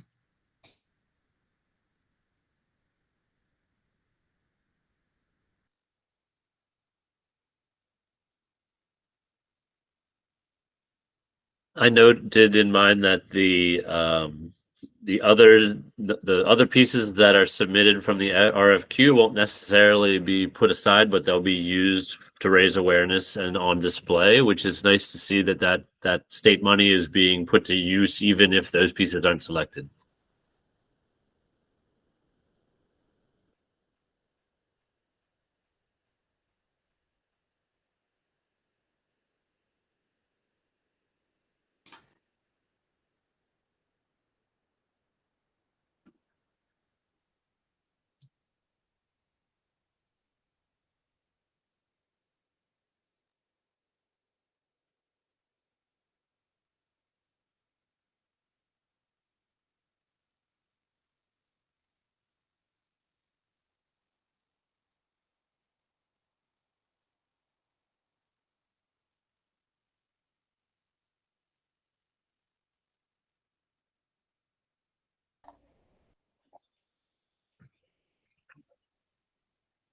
Panelists, any additional questions, thoughts, recommendations?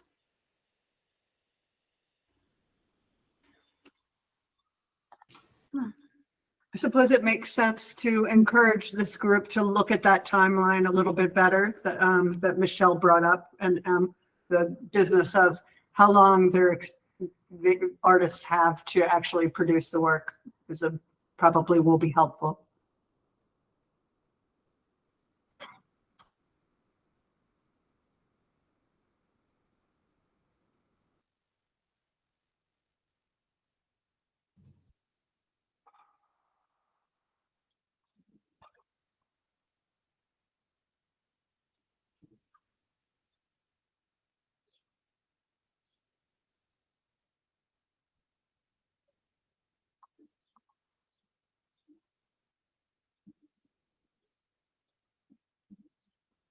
Time is up.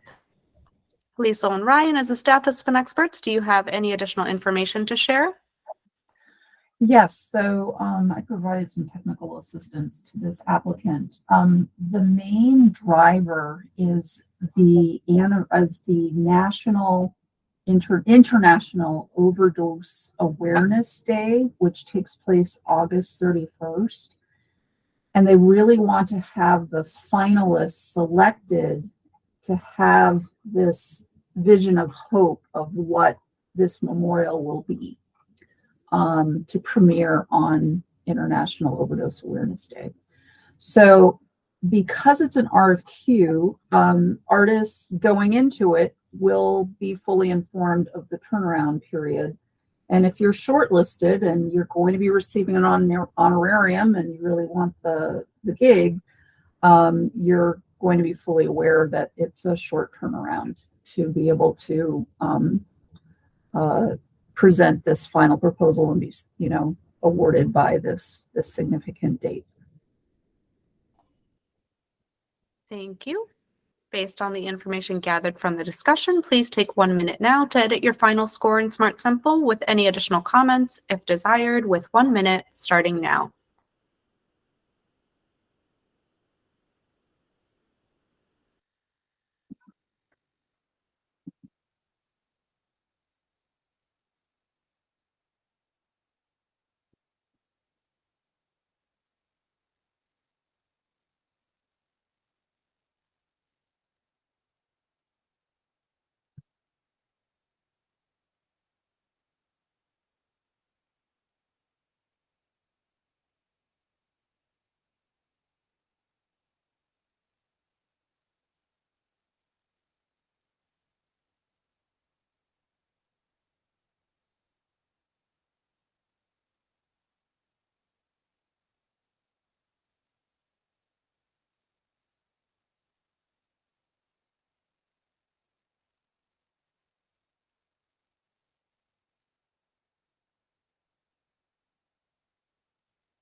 And the average final score is 95.67%. Next, please open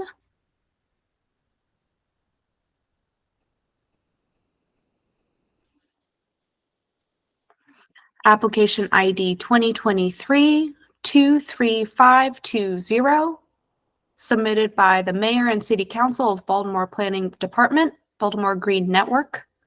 Average initial score is 92.67%. Lead reader, Roxanne, will now introduce the grant in connection to the rubric with 2 minutes beginning now.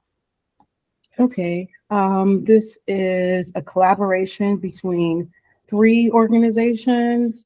So it would be the Baltimore City Department of Planning plus the Pennsylvania Avenue Black Arts and Entertainment District, along with the Druid Heights CDC. So they're all coming together to create this plan for this historic and culturally relevant district in the areas from Pennsylvania Avenue to McCullough and from Baker to Edding Streets in Baltimore. The project aims just to encourage the community and involve residents in selecting locations and the types of art they'd like to be represented. So either murals, sculptures, crossings, and signage. Kenneth Morrison, the program manager of the Black Arts District, He will be the lead, and he will be utilizing his experience as an artist, as well as his experience from like working with local stakeholders to buy in on the project. And so there'll be a series of about 5 different community meetings, as well as walking tours that will be held to gather input from the community to help identify key sites for the projects. And then the final art concept will be presented to the residents for review and then incorporated into a grant in the future.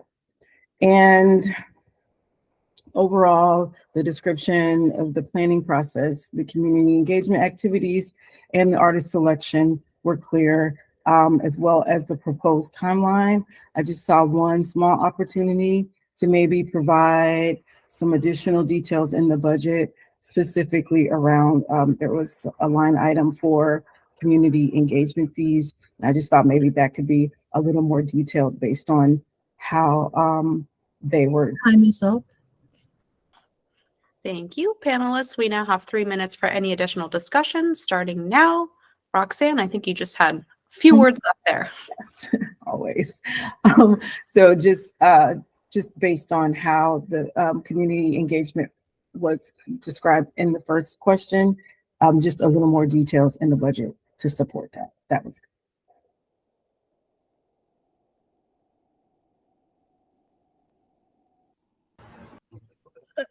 I'm so sorry, Kimberly. Observers are not able to participate in the panel discussions. So please refrain from making comments, please. Thank you.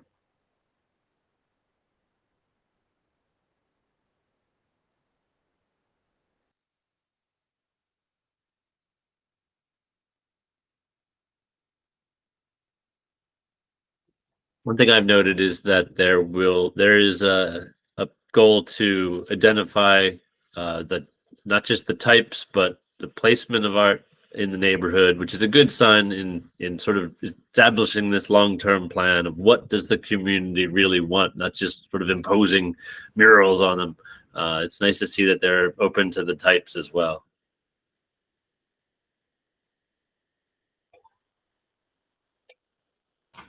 You know, I noticed in their budget, they didn't include their estimates of what the value of the in-kind match was. And they've got some pretty sweet in-kind match, like, for example, the social media reach of the city, right? That's pretty valuable. So I thought this was a strong proposal.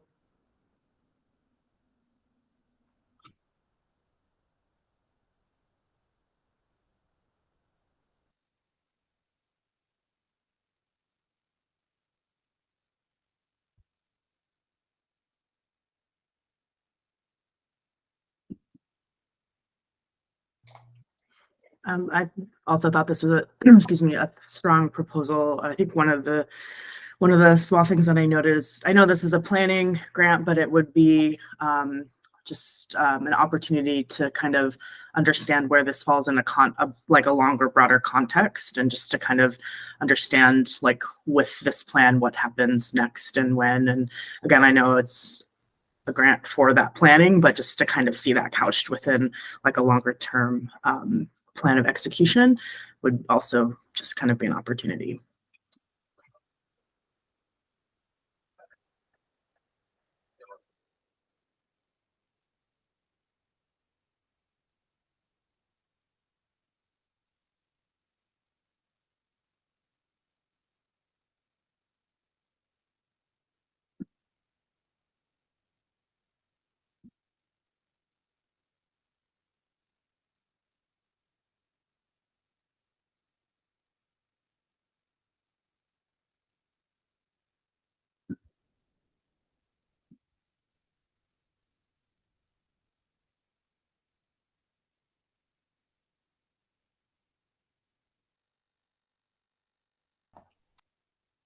Panelists, are there any additional questions, thoughts, recommendations?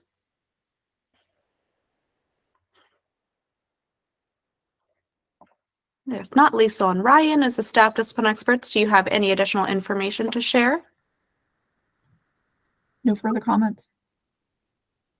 Thank you. Based on the information gathered from the discussion, please take 1 minute now to edit your final score in Smart Simple with any additional comments if desired, with 1 minute starting now.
And the average final score is 96%.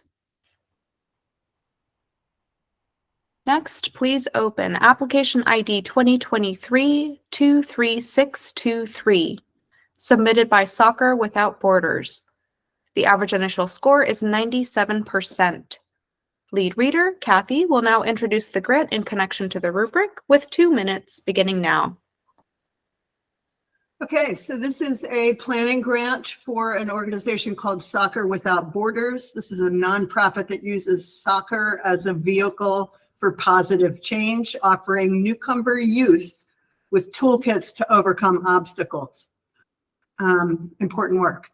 So they serve 4,000 immigrant and refugee youth in the US, Uganda, and Nicaragua, and they now have a permanent home in Baltimore. So this planning grant is to create a mural for their Western Wall to sort of seat them in their new home in Baltimore, where they're having 75 staff and board members in that space.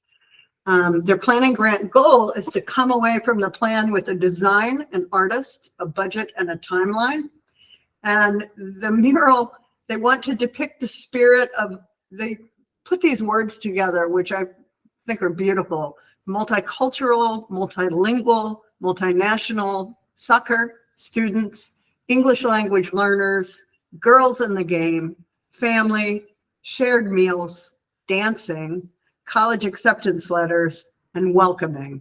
And I just think that would be a wonderful thing to use as inspiration to come up with some kind of artwork.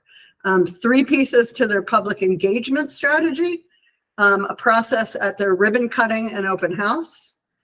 They're planning at least 1 session with their own Soccer Without Borders youth. And they're also engaging the business association, which is a pretty smart move for a new organization moving into a neighborhood. I thought their timeline looked pretty comprehensive and the budget seems appropriate.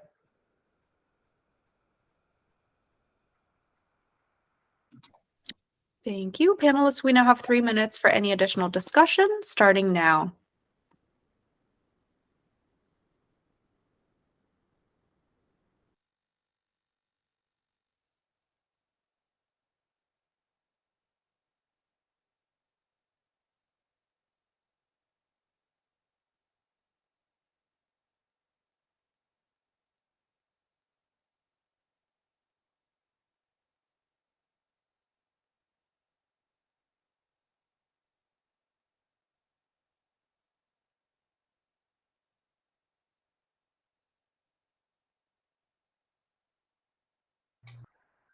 I thought this was a really strong proposal also, and I appreciated that they kind of acknowledged the artist selection process was new for them and that they were going to lean on their network and community, including the MSAC, to kind of help support that learning and growth area. That kind of demonstrated the kind of like values of the organization aside from what was already laid out.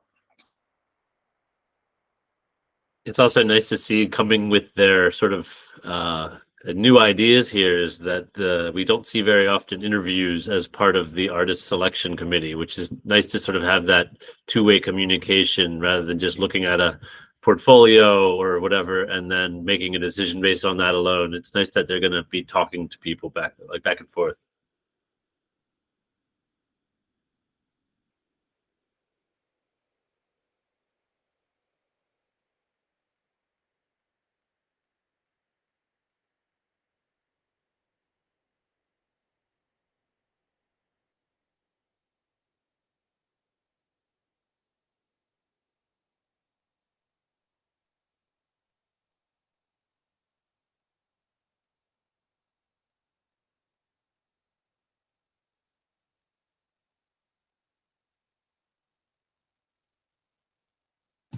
One minute left.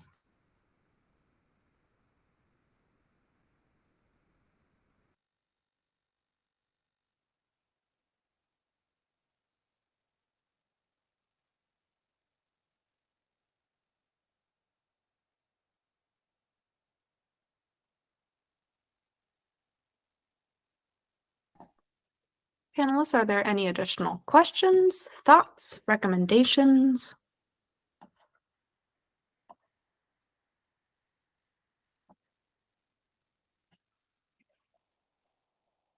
If not, Lisa and Ryan, as the staff discipline experts, do you have any additional information to share? No further comments. Thank you. Based on the information gathered from the discussion, please take 1 minute now to edit your final score in Smart Simple with any additional comments if desired, with 1 minute starting now.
Time is up.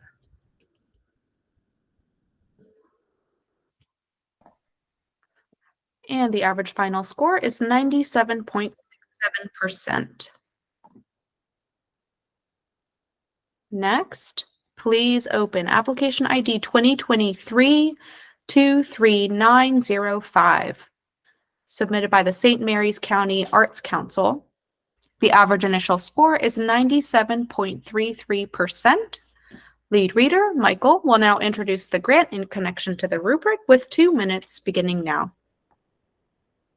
This is a planning grant from the St. Mary's County Arts Council. This is the planning process to enhance the Lexington Manor Passive Park Arts Park. Sounds like they've had a previous park planning process in 2016. And as of now, as of January 2023, they have a new executive director. And it sounds like that director would like to take some steps towards further planning out of the public art aspect of this arts park. She has reconvened the original steering committee and involving also the business leaders, other members of the community, and they're working with the landscape architectural firm Mahan and Reikiel to put that together. And if you see the budget, there is pretty much the main budget line item in there is a fee that goes to that organization to do that. It'd be, in my opinion, nice to see a little more detail on what will be performed as part of that, but they do have it outlined, at least their planning process on how they'll execute that. They'd like to get some more information from community members as part of this and further develop the planning for that park. Back to you, everybody. Thank you, panelists. We now have 3 minutes for any additional discussion, starting now.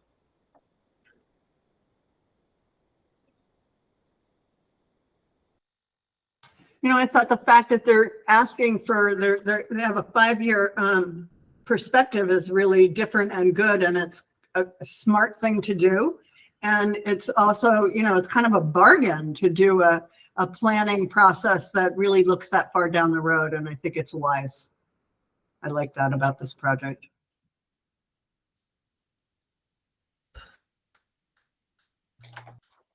I also appreciated that there was the educational workshop for local artists that that they're including in this process.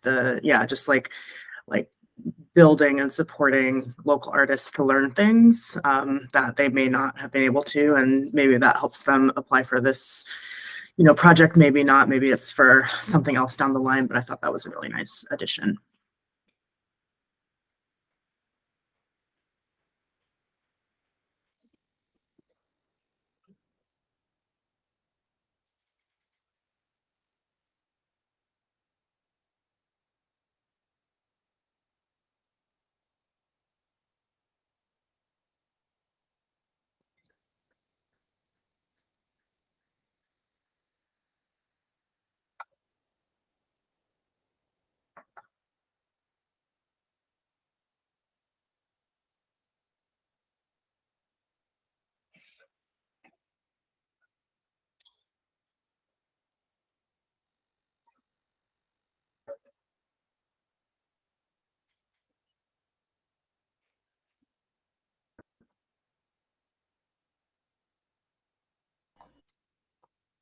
Panelists, any additional questions, thoughts, recommendations?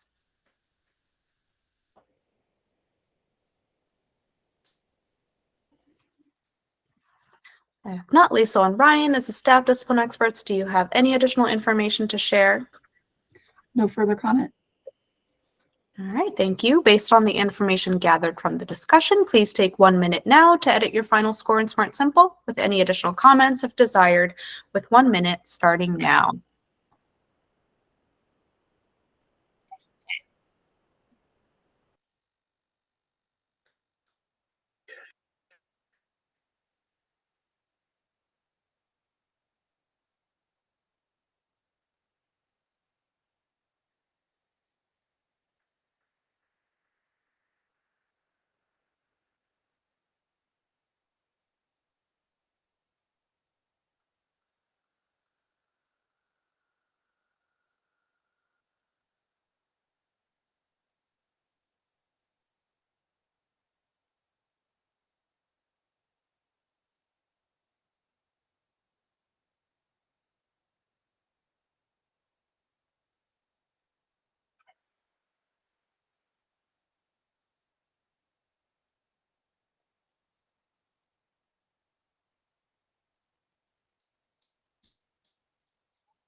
Time is up.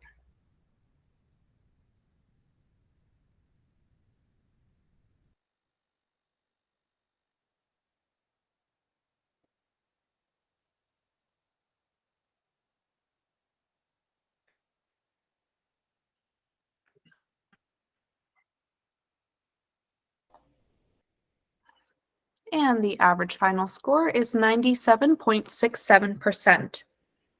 Before we move on, for any new observers who have joined us, just a reminder, please, to turn your videos off and remain on mute throughout the duration of the panel meeting, please. Thank you. Panelists, please open application ID 2023-23991, submitted by the City of Gaithersburg. The average initial score is 98%. Lead reader, Michelle, will now introduce the grant in connection to the rubric with 2 minutes beginning now. So this planning proposal is from the City of Gaithersburg Art and Public Spaces Program, requesting funds to support the planning process for a new public artwork on a retaining wall in the city to be completed in 2024-25. The planning process is kind of split into two different sections. One is an open call to artists, and then the second will be the selection of 3 artists who will be supported to create design proposals. It looks like this is the second in an ongoing effort to support artist-led public projects by the city. And the request is to kind of bolster committed funds from the city of Gaithersburg for what seems like a pretty extensive public art investment. The location seems really exciting. So it looks like it's really kind of at the intersection of a big shopping area with residential apartments and a new senior citizen complex. The plan is pretty thorough in its process for involving specific and meaningful community engagement. I really appreciated that they seem to really understand their audience and the city's demographics and are trying to create community engagement that kind of taps into the diversity of their community, particularly looking at intergenerational community members, specifically in phase 1 through, it seems like workshops and community meetings. Phase 2 gets more into the details and logistics of realizing the artist designs, which I appreciated also included supporting obtaining site approvals and permits. And it seems like, yeah, this is like a small piece in a very extensive long-term plan to support public art and artists within the community of Gaithersburg. Time is up. Thank you. Panelists, we now have 3 minutes for any additional discussion, starting now.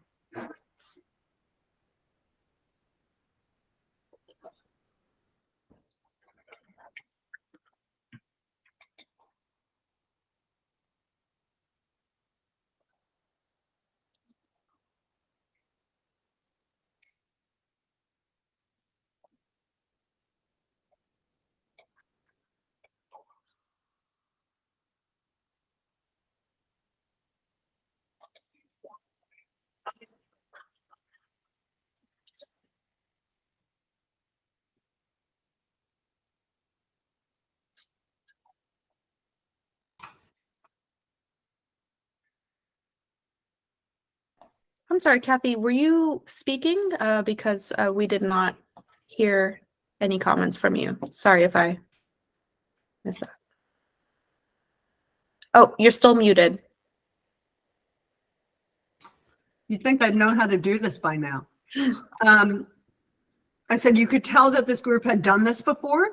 Their planning process seemed pretty sophisticated. And I also like the fact, I said, especially as a grant writer, I'm always making sure we're paying attention of bringing other people into our process. And they identified 6 potential in-kind resources for their group, for their project, which is smart. And it just shows great resourcefulness. I think that's important.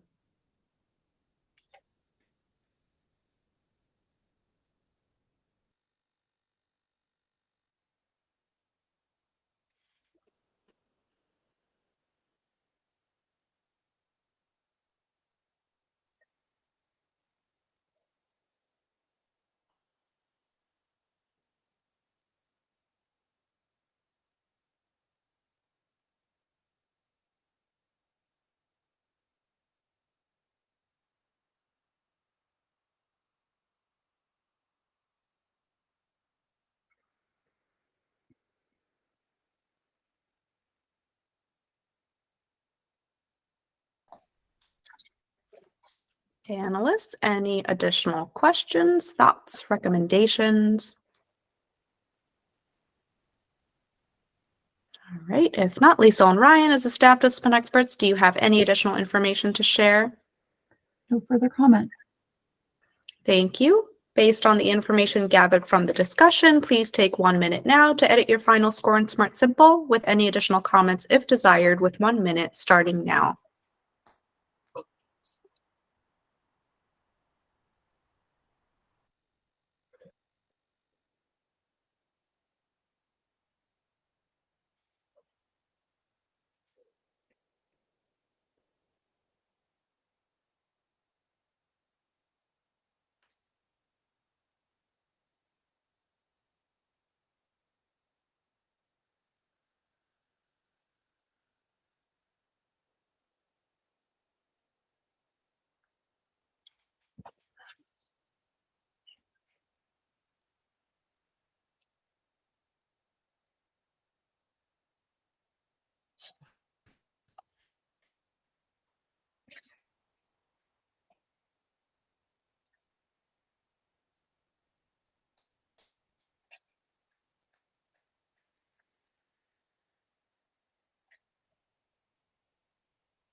Time is up.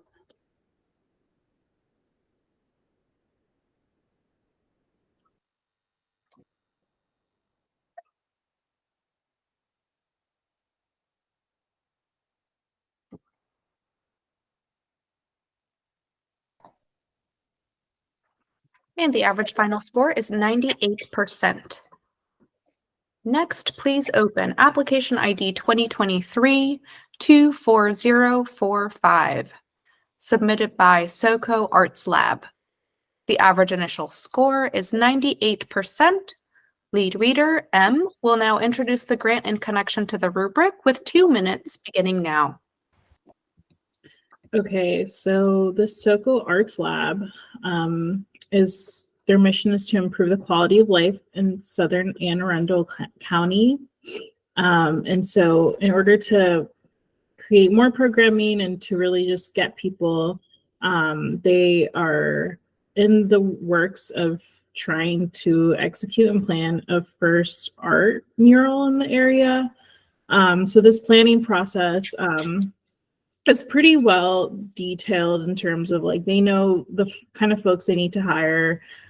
They understand that they will have like a steering committee and a design committee, which I find really interesting. I always think it's nice to get as many people to help as possible. But that committee are the ones who are going to be deciding placement and design and artist selection. And while, I think that, again, it's great to have those committees, I also can't exactly tell. Oh, never mind. Yeah, they do say in their planning timeline that they're looking to connect with local organizations and community members and leaders from all different types of, diverse communities. And so, yeah, their schedule is pretty well detailed. I think overall it's a very clear application for planning. And it sounds like they're just, I think it's interesting that they're having those two committees together. And I'll end it there. Thank you. Panelists, we now have 3 minutes for any additional discussion, starting now.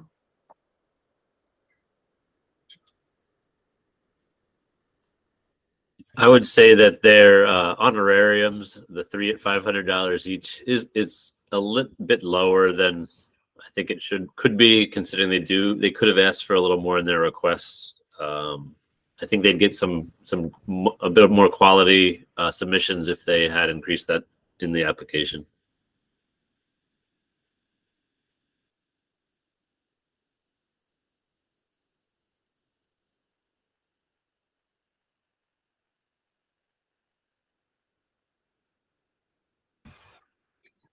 I really liked the way they'll have like these two-way interviews where the youth can kind of share their ideas with the artists. I just like that collaboration between those two groups. Thought that was unique.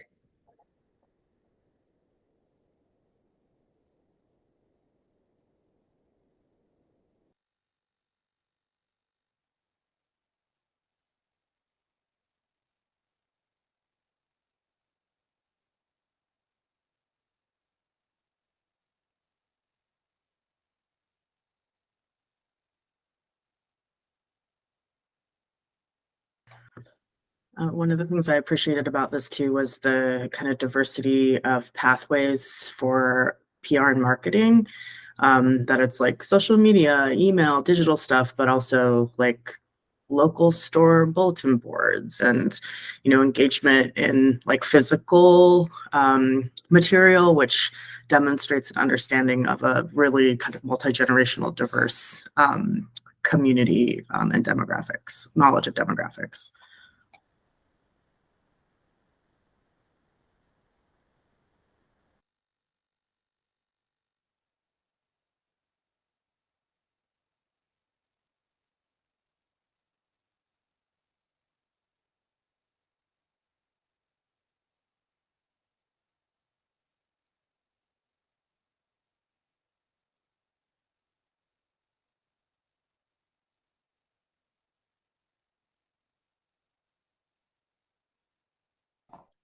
Panelists, any additional questions, thoughts, recommendations?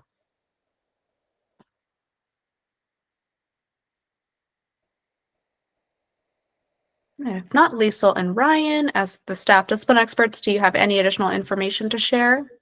No further comments. All right, thank you. Based on the information gathered from the discussion, please take 1 minute now to edit your final score in Smart Simple with any additional comments if desired, with 1 minute starting now.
Time is up.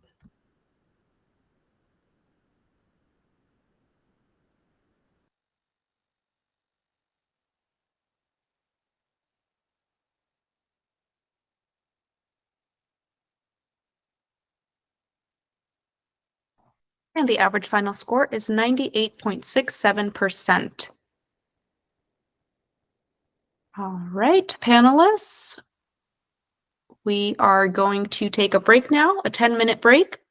So the time is 3:49. We'll see you back here at 3:59. See you at 3:59. Thanks.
All right, the time is now 3:59. We've got Michelle, Roxanne, Michael, M, Kathy. We're all back, so let's get started on our next review.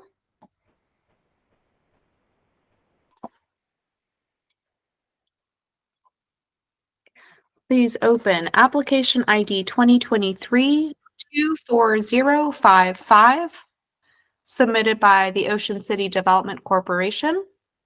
The average initial score is 100%.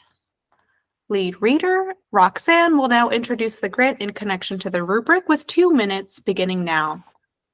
Okay, the Ocean City Downtown Development Corporation, they're seeking funding to advance their goals of revitalizing downtown Ocean City through public art. Their primary goals are to include creating an attractive gathering space, making a positive impact for the tourism industry, as well as kind of making a space that also is attractive to the local community, as far as the residents that are there throughout the year. The group has a history of supporting public arts projects. They have done 6 sculptures and 4 murals in the past, and they plan to engage the community through an online survey to gather public input on the mural's location, its style, as well as the theme. A public art selection committee will be put together, and it will comprise of group members from the Ocean City Development Corporation, local officials, as well as artists, and they will oversee the engagement process. The committee will review survey data as well as select artists for the public review event, which will be this big event they're going to call Art in the Park. And the winning design will be submitted for the Public Art Across Maryland project grant. And the selected artists will also receive a design fee. Thought that was important to note. Overall, the description of the planning process, community engagement activities, and the artist selection process was clear and detailed, and the proposed timeline and the budget were both clear and specific and aligned with the planning process. So I felt like this was a very strong and clear proposal. Planning grant. Thank you. Panelists, we now have 3 minutes for any additional discussion, starting now.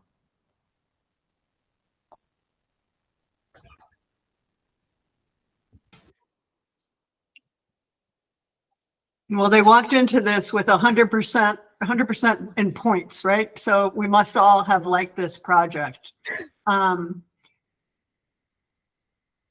Yeah, what was I gonna?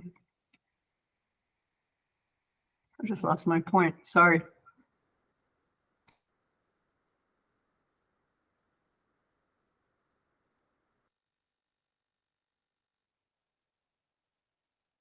Okay, I remembered my point. They their budget is all for the project, 100% for the project, and they could have included some match because they're going to spend quite a bit of staffing time and energy, and they could have included that as in kind. They chose not to, and they're putting all of the public art money for this planning grant towards the actual items for planning. There's no administrative costs. Administrative costs are allowed, but I thought that gave it a couple extra points in my book. Yeah, those artist fees look pretty nice. I was going to say that this seems more data driven than a lot of the other information gathering techniques. It'd be nice to see the results of this if this goes forward into a planning or an implementation grant, to see just some real data, see how it comes through, and have that included in the implementation grant, because that could be valuable for how these things are handled in the future.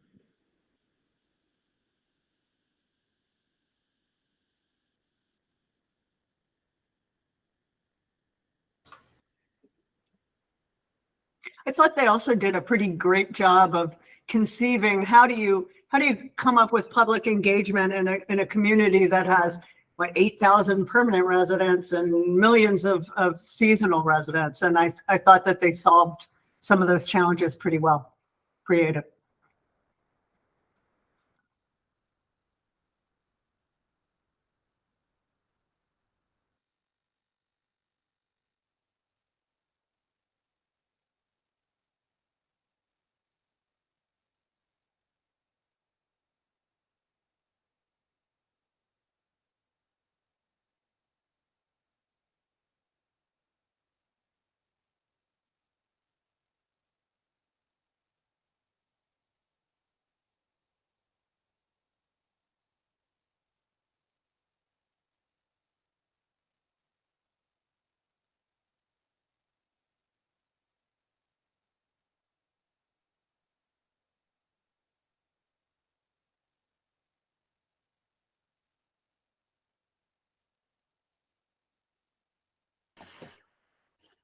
Panelists, any additional thoughts, questions, recommendations? All right. If not, Lisa and Ryan, as the staff discipline experts, do you have any additional information to share? Yeah, I just wanted to come back to the criteria that you don't get extra points if you haven't included something in the budget. So administrative fees are an eligible activity. So just clarifying that. Thank you. Based on the information gathered from the discussion, please take 1 minute now to edit your final score in Smart Simple with any additional comments if desired, with 1 minute starting now.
And the average final score is 100%. Next, please open application ID 2023-24204, submitted by Intersection of Change. The average initial score is 91.67%. Lead reader, Michael, will now introduce the grant in connection to the rubric with 2 minutes beginning now. Intersection of Change has a program, Jubilee Arts, and they are applying to design and implement a large-scale community beautification project in the Upton community of West Baltimore. The project seeks to implement a major full 2-story building side wall mural, as well as dozens of streetscape enhancements. It sounds like they're going to be doing ceramic house numbers. One thing that's pretty interesting about this project is that they have a youth in business program that they will have as part of their budget line item, a Jubilee Arts Youth in Business Manager, which is, as far as I could have, I'm reading this, is a high school age student that will be running the house number portion as a business. So I believe that that'll be training someone into how to sort of promote that project and pay for it and put that kind of stuff into a way that they can turn it into a small business, at least for the time frame of this planning grant. They also have a line item in here to develop a mural. They call the person a mural consultant, but I read that as a mural artist that they're consulting with. And that's how they are putting this all together. Looks like that's the main gist of it. I'll send it back to all you. Thank you. Panelists, we now have 3 minutes for any additional discussion, starting now.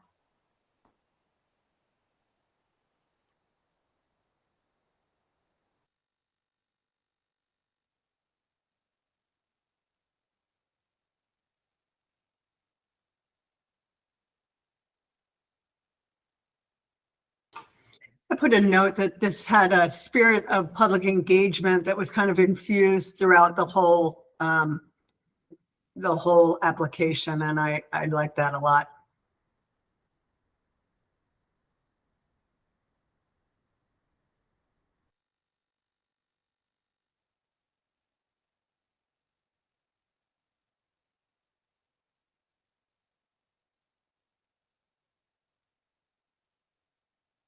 Time is up.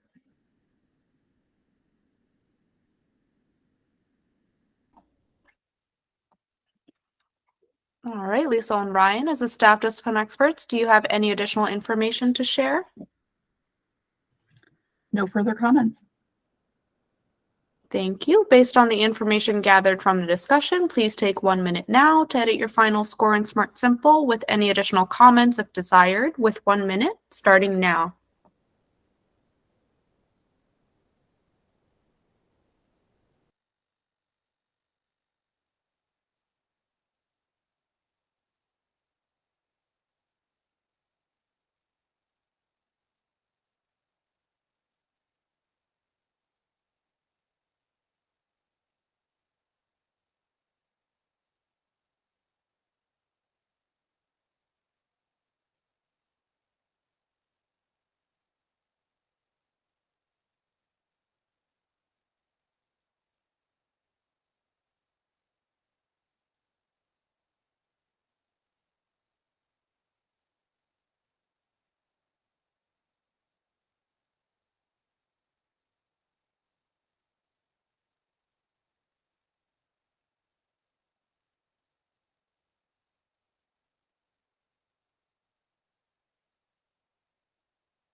And the average final score is 94%.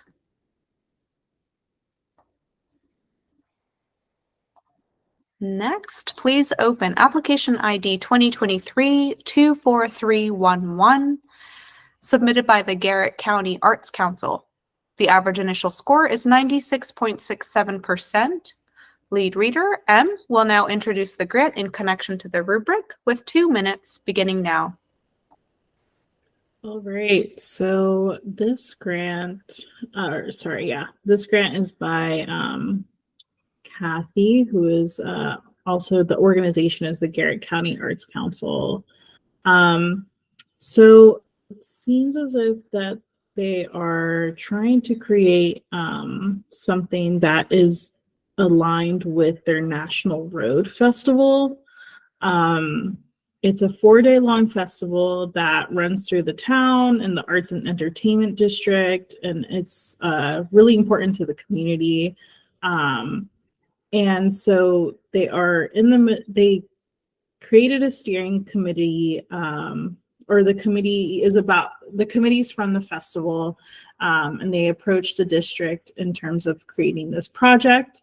And so the planning grant is meant to support the steering committee and these different coordinators to create like a call for artists.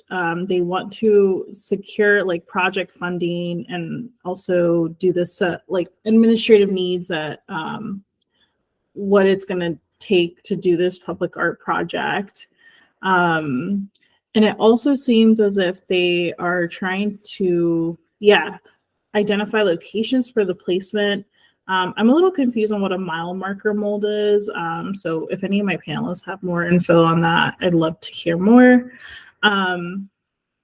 So clearly it's just like, it's obviously meant as a public art to kind of commemorate this festival, as well as just attract general tourism. It does seem as like the final part of this is that they're going to be selecting different applicants to present like a proposal and design.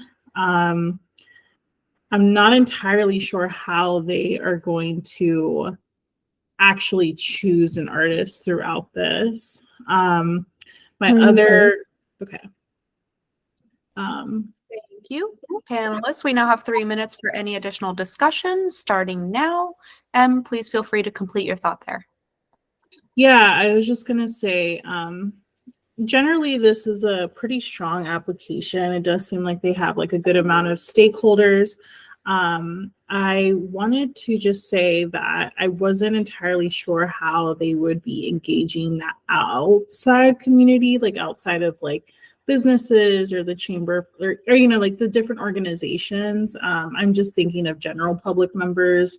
I just didn't really see that mentioned here, but if someone else saw it, I would love to hear more. So that's it for me.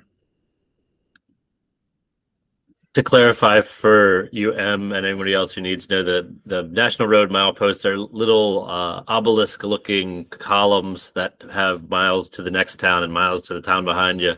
And I'm sure they're using that as sort of the basis of this.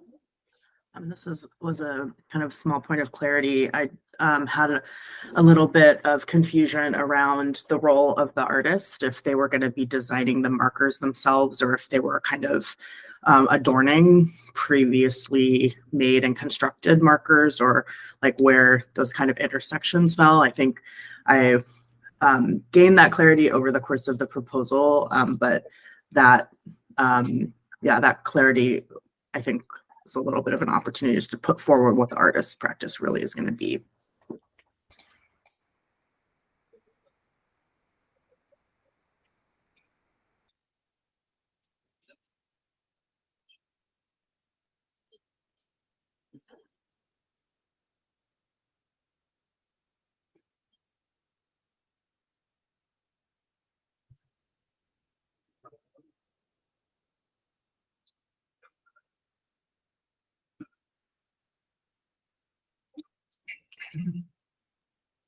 I noted that they had strong matching funds in hand already, and that they had a great group of partners. And they're building on history, tourism, public access, it's a public highway. My note said everything about it is cool.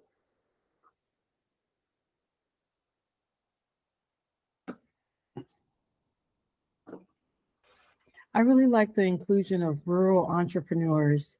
I saw that listed multiple times, like with artists and the artisans. I thought that was a unique kind of clustering of groups.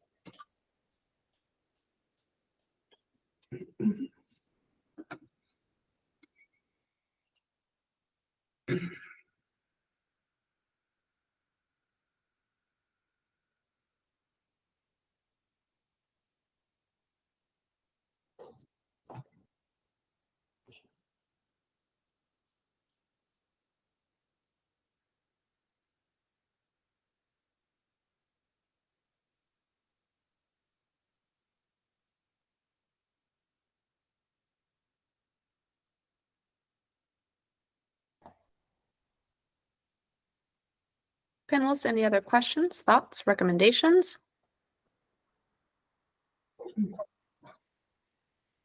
All right, Lisa and Ryan, as a staff discipline experts, do you have any additional information to share?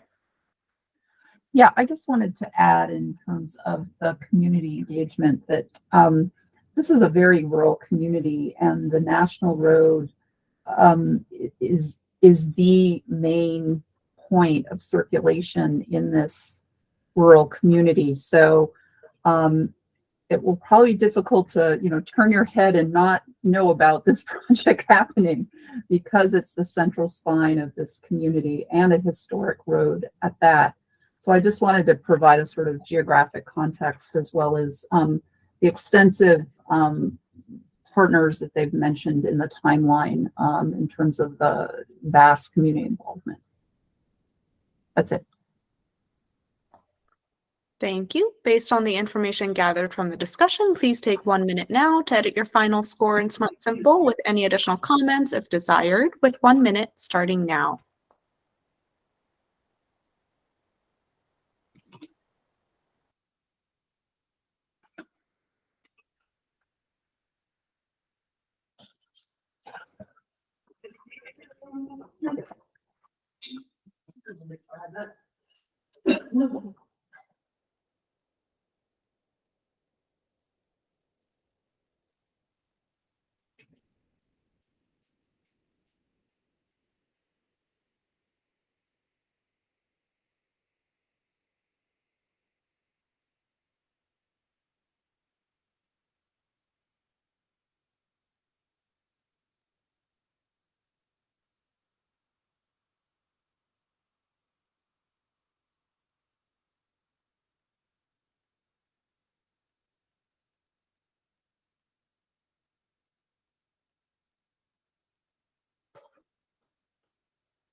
And the average final score is 97%.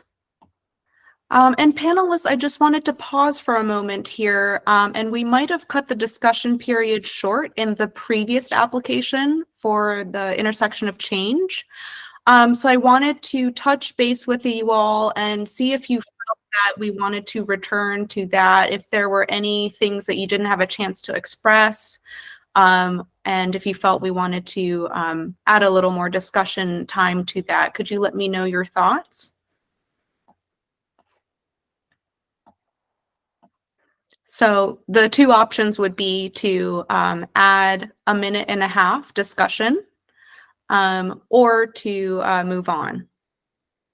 So, okay, Kathy says move on. Any other thoughts?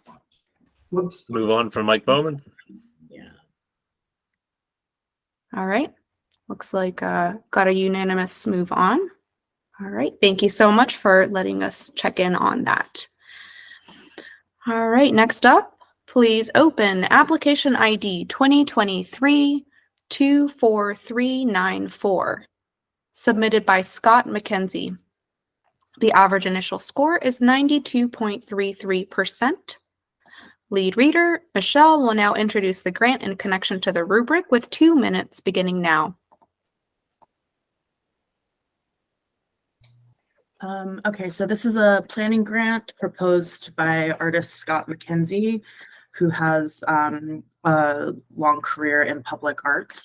The artist is proposing a public sculpture that would be installed in the Mount Rainier neighborhood where they live and work. And as they note, they've observed the absence of large public art installations in the neighborhood that hosts an abundant network of artists and artist studios living there. The artist proposes creating a bronze and stainless steel sculpture called Bees Making Our Home, which essentially will depict bees building what is described as an abstracted section of honeycomb. And it seems like they're kind of using that as a metaphor for community networking, the community networking and building of social structures parallel to the kind of vibrancy of the community in Mount Rainier. The plan is kind of split into two parts. The first part is to kind of organize a community of stakeholders that are, I think they've listed them, but they're not necessarily committed yet. And the folks range from business owners, local officials, community organizers, and folks from local arts and community organizations. The artist lists a range of community engagement activities. I think there's about 3 of them that will gather local community members to interact and respond to the charrettes that they're going to build. The audiences for these engagements include the general public and also elementary school students. And it seems like they're also going to make elements of the charrette movable so that the community can kind of actively intervene in the mock-ups themselves, not just kind of look at presented, finalized images or mock-ups. Thank you. Panelists, we now have 3 minutes for any additional discussion starting now. Michelle, feel free to complete your thought there if you'd like. The only last thing I was going to say is that the ultimate goal seems to be to create a final maquette of the sculpture to scale with plans to render in multiple locations and sites within Mount Rainier for the committee then to consider, which I think that was a question I had too about like the process of the committee and what happens with this committee and how the community is engaged with the not just like the approval parts, but also like the creation of the concept. Like he kind of starts off with this idea and presents this pre-existing idea. So I was just curious how the community engaged more in that way or could engage more.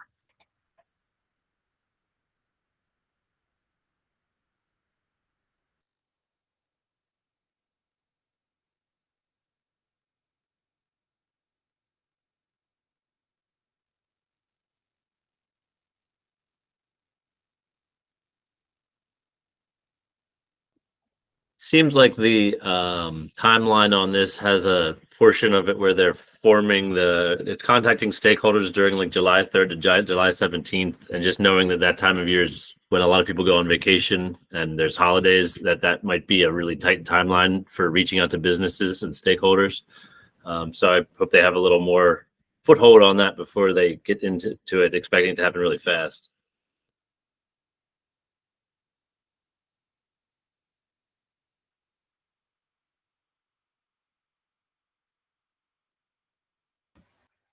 Yeah, I would agree with what just was said. I also wanted to recommend or suggest that in the future, I think the specific budget lines could use some more like clear explanation or just a little bit more what exactly each thing would be for, or like why does it cost a certain thing.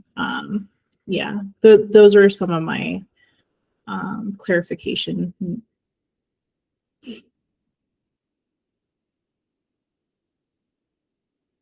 It's been noted by Michelle, but also just to reiterate, it sounds like this is pretty much it exists already in the mind's eye of the artist and doesn't have a ton of community input yet. And having them come and attend something where they can rearrange elements on it doesn't seem really like a full in-depth asking them of what they really want to see in their community. It's more of them just sort of getting to ceremonially move a few things around on it.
All right, I believe that's 3 minutes. So Lisa and Ryan, as the staff discipline experts, do you have any additional information to share? No, I don't. Thank you. Based on the information gathered from the discussion, please take 1 minute now to edit your final score in Smart Simple with any additional comments if desired with 1 minute starting now.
And the average final score is 88.3%.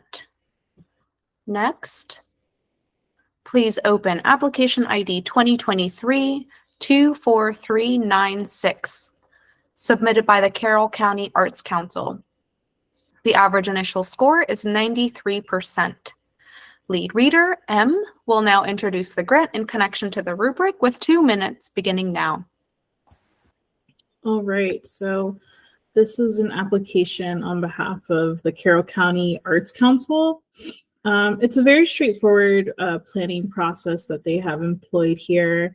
They are looking to create a mural that engages the community and also is hopefully an opportunity for new muralists out there, and also to promote engagement and like cultural tourism in the area. They did mention already a location of where the mural would be. It's in a parking lot, and they would want to get multiple community artists to complete each section. So they're hoping to solicit proposals from individual artists and businesses and community members. And it says that these proposals would be reviewed and judged by a panel of community members. I am, that was one thing that I did want to suggest that in the future it might be more beneficial to understand or just explain a little bit more of like how like what kind of community members are they looking for in this selection or review panel, because it does seem like it's kind of like the general public, which I think is actually really great, but I couldn't tell if they were also seeking, I just couldn't tell how they would get that together. So I am just a little curious more about that section. And I believe that this committee would not only choose the artist, but they would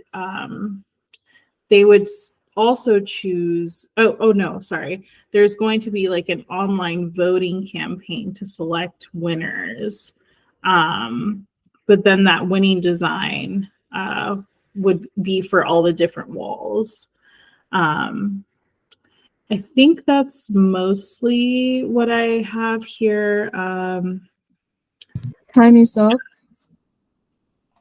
Thank you. Panelists, we now have 3 minutes for any additional discussion, starting now.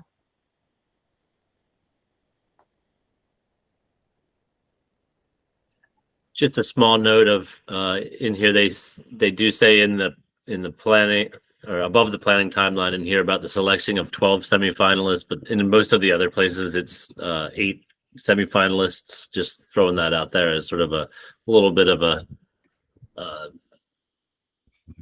confusing part of this.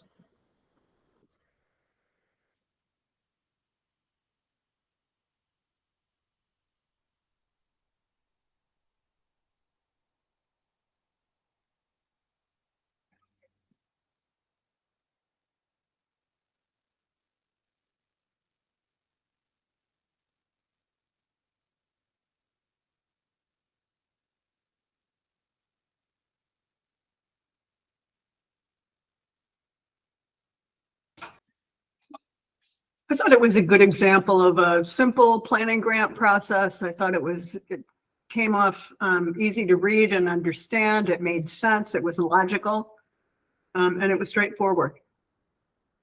Appreciated that.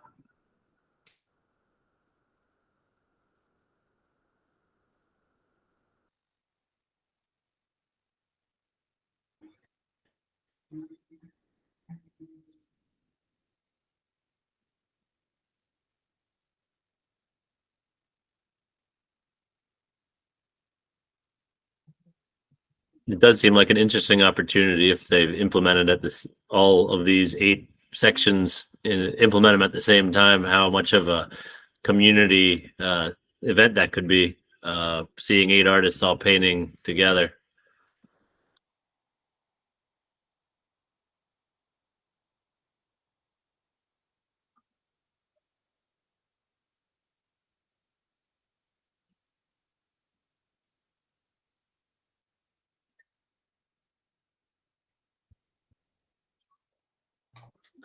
Yeah, I would echo that. I think at first I was like, eight artists, like 8 panels all on the same wall. Like, what's gonna happen? But I think there's something exciting about bringing forward a multiplicity of artists and perspectives and styles. And yeah, like Michael's saying, it could be a really amazing community event and just creates like a different level of access. And yeah, it'll just be interesting to see how that plays out and the contingencies of working with so many artists plays out. But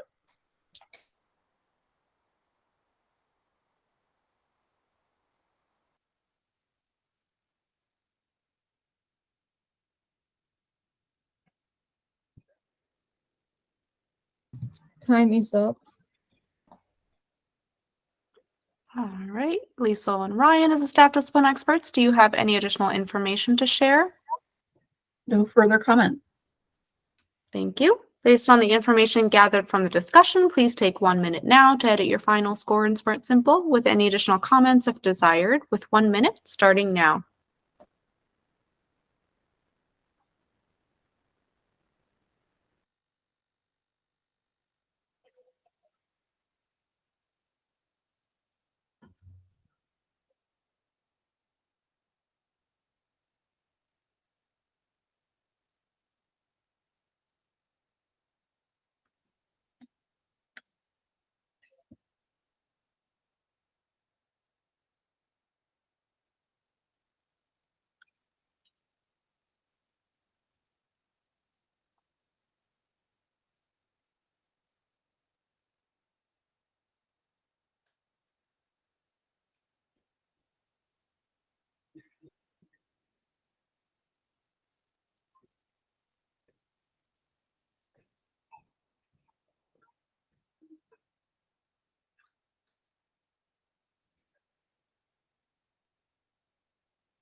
And the average final score is 94.33%. Next, we're going to be moving on to discussing the conservation implementation grants. So just noting the shift here in the rubric criteria and discussion.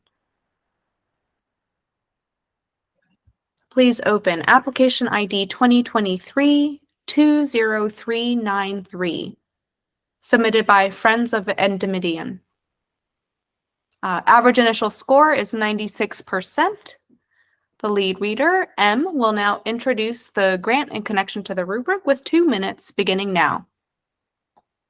Great. Yeah, so the Friends of, I can't pronounce this, Endymion, they are seeking to maintain just a program of continued care for the bronze Endymion at Greenmount.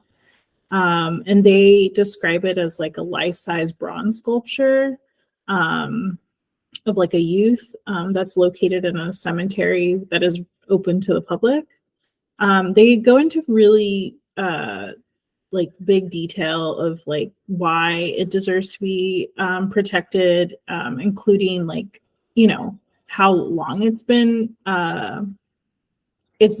been a sculpture, as well as the person who made it was like a self-taught Marylander, and they, you know, this is from like the 19th century, and that a lot of his other works are held by like really prestigious museums, including like the Metropolitan, the Met, the National Gallery of Art, the BMA, the Walters, and so again, the applicant goes into really specific detail as to like what is damaged right now, and that right now the work, the specific work is kind of, I think they said like orphaned, like there's not like a true owner, and so they are really seeking support in preserving this, and that they have gotten a professional assessment,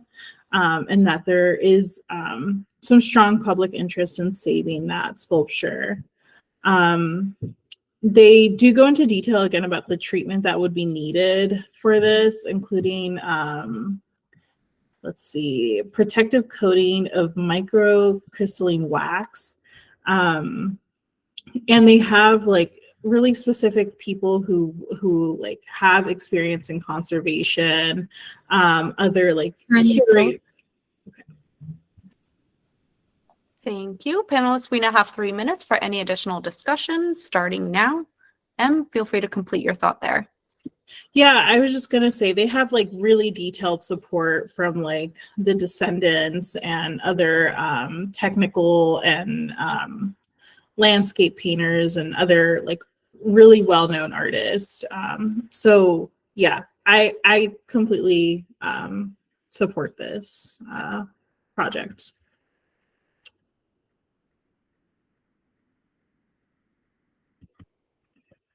It's nice to see that sort of passionate interest in a very singular piece of art that is sort of tucked away in a cemetery that people have gotten into enough that they feel strongly enough that they'll submit an application even 100 years after it was put in place. It's nice to see that sort of passion for art. Any artist hopes for that kind of passion for their work one day.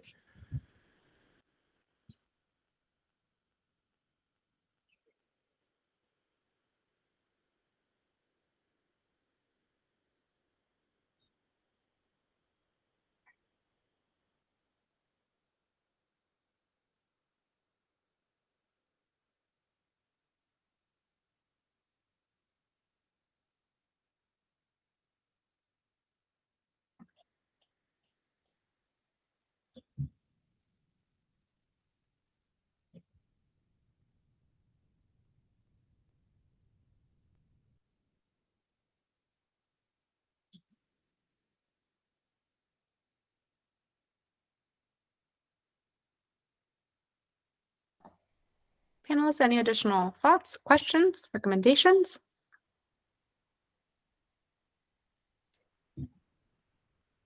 All right. If not, Lisa and Ryan, as staff discipline experts, do you have any additional information to share?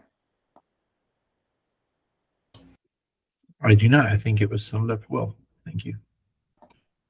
Thank you. Based on the information gathered from the discussion, please take 1 minute now to edit your final score in Smart Simple with any additional comments if desired, with 1 minute starting now.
And the average final score is 97%. Next, please open application ID 2023-22967, submitted by the Friends of Wyman Park Dell, Inc. The average initial score is 100%. Lead reader M will now introduce the grant in connection to the rubric with 2 minutes beginning now. Great. So this is for the Union Soldiers and Sailors Monument, which is located in the southeast corner of the Wyman Park Dell, which is near Johns Hopkins University in the BMA. So very centered to Baltimore. They describe it as the largest 4 Civil War related monuments in Baltimore City, and it honors the soldiers and sailors who fought to preserve the Union. They go into pretty well detail of like the actual monument. It's, made out of, it's a 12-foot granite pedestal topped with a bronze figural group. And they, mention how it is like located in one of the, few parks in Baltimore, fully conceived and designed by the Olmsted brothers, which sounds really historical and like interesting for people to know that. And so, as someone who's not really from Baltimore, it was really interesting reading this. It sounds like, this monument could be like a neighborhood landmark, but also really important to know about the history of the Civil War, as well as like how monuments can be, just like it changes over time and people's context about it will change over time. And it says that, this monument hasn't really been conserved for almost a decade now. And so the wax that's covering the bronze sculptures, the plaques are kind of failing, and there hasn't been like a really routine maintenance around it. So they're looking to, they have support from this partnership program called Adopt a Monument. And so they've already done a conservation assessment, and they attach that. Thank you, panelists. We now have 3 minutes for any additional discussion starting now. Feel free to complete your thought there. Yeah, no, they listed like 4 conservators that all have like really detailed and like rich experience in conserving, as well as a stonemason. So I have full trust that this project would be really well executed. That's it, yeah.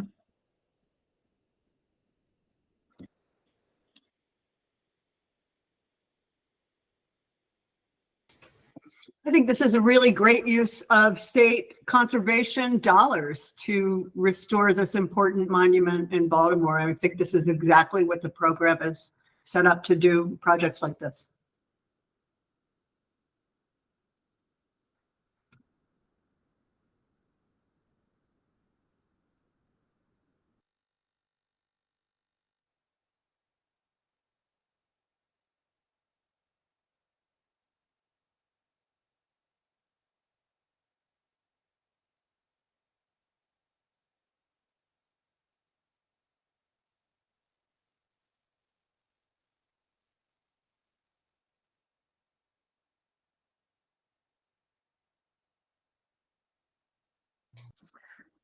Yeah, I think I echo everything everyone said. And, you know, they've just done so much research. It's very clear they understand the process of what's needed. They have the right team. I appreciate they have contingencies in there on weather and articulate even how certain weather might affect certain parts of the conservation process. It just seems very clear that there's experts on the team and, you know, they know exactly what needs to be done.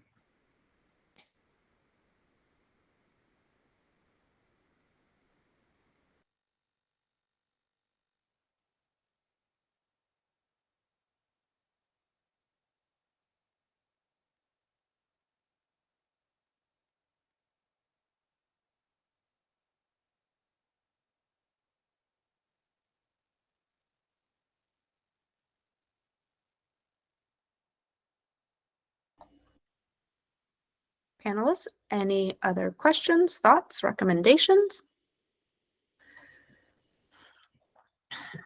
All right, if not, Lisa and Brian, as the staff discipline experts, do you have any additional information to share? Yeah, I just wanted to add that, I mean, this grant scored very well, but anybody who's listening in, that extra documentation that was described, you know, these projects can get complex, and that, for example, this is a sculpture on Recreation and Parks property that has an easement on it from another state agency, the Maryland Historical Trust, but then is also overseen by another city agency. And I just think the Friends of Armand Park Dell did a very good job of doing their homework, as our panelists described, in reviewing the oversight of all those agencies and then describing that in their application. I'm glad to see the score reflects that.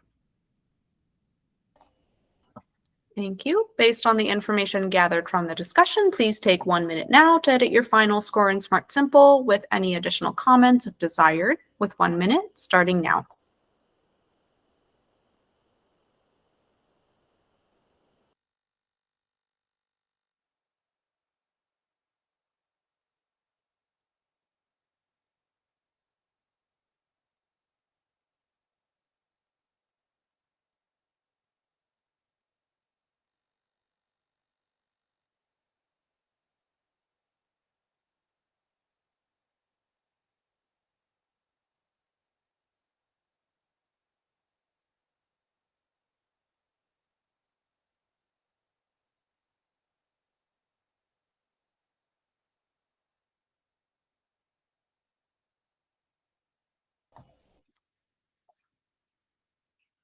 And the average final score is 100%.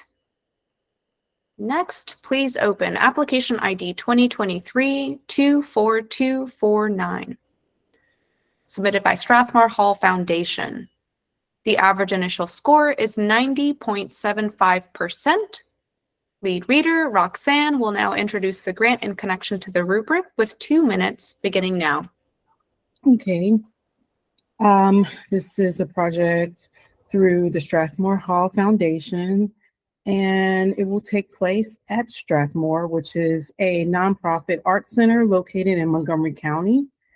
They desire to conserve 3 sculptures that are situated outdoors throughout the campus grounds. The first one is called Born Free by Serena Listovsky. It features 2 deer kind of emerging from the woods, and it requires repairs due to moisture damage. And as a result, one of the deer's legs have fallen off. And so the plan is to repair and reinstall the sculptures with a fabricated base to separate them from the ground to prevent this type of damage in the future. And the second piece is called the Polygonal Venus by Ezel Aret. It's a cast iron sculpture. It's of a torso with a very abstract design. It requires a new pedestal. The existing one is very weathered and is starting to disintegrate. And the piece needs to basically be removed from under a tree to a different location, again, to prevent this sort of deterioration. And then the third piece is called The Geome by Robert Romanowski. It is a rectangular block of white marble, and it is carved into geometric shapes. And it sits at this moment on a very low pedestal, and they believe it needs to be moved to a new location so it's on a higher pedestal and just in a better position to be seen, just to showcase the artwork. Overall, the goals and the description of the goals and the outcomes were very clear and specific, as well as the education and experience of the conservation team. Just one recommendation, I felt like there could be just a little more expansion on the cultural relevance of the sculptures, just as far as that was described in the proposal, but everything else was great. Time is up. Thank you. Panelists, we now have 3 minutes for any additional discussion, starting now. I agree they didn't really sell the pieces well, and when it comes to them being part of a larger cultural collection or part of something that needs to be, the community is needing to be maintained. Secondly, and I'll probably get called out for this one, but Strathmore is an organization that brings in $16 million a year. Putting something on a plywood pedestal and other deferred maintenance probably is something they could have put some of that income towards over the last decade rather than putting it onto the taxpayers. Thanks.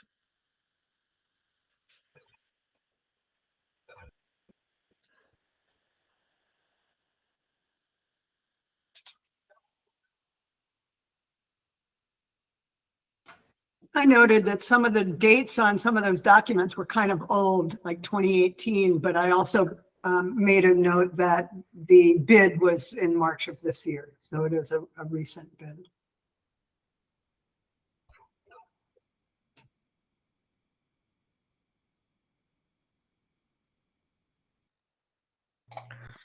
I noted in that kind of second section about goals and conservation goals and activities and staging and implementation that some of the information could have been a little bit more specific and fleshed out to really understand the kind of process of these 3 conservation activities, and especially like as they work together. I think some of that is addressed in other sections, but that specific section, I think they focus more on like the goals, like why they might restore these pieces and how audiences engage them. But I think it would be helpful to just understand a little bit more about the kind of logistical details of the conservation activities.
Panelists, any additional questions, thoughts, recommendations?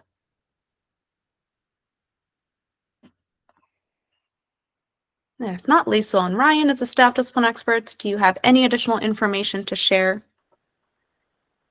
Yes, I would start with pointing out that this grant application is eligible and that an organization's annual income is not a criteria of whether it can apply for or receive conservation funding, and that should not influence the score. But again, also to the point about the documentation being a few years old, we spoke with Strathmore, and some of the conservation reports had been established earlier, but then they did have updated figures, so that they updated some of the budget numbers to reflect for a little bit of deferred maintenance. Thank you. Thank you. Based on the information gathered from the discussion, please take 1 minute now to edit your final score in Smart Simple with any additional comments if desired, with 1 minute starting now.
And the average final score is 90.75%.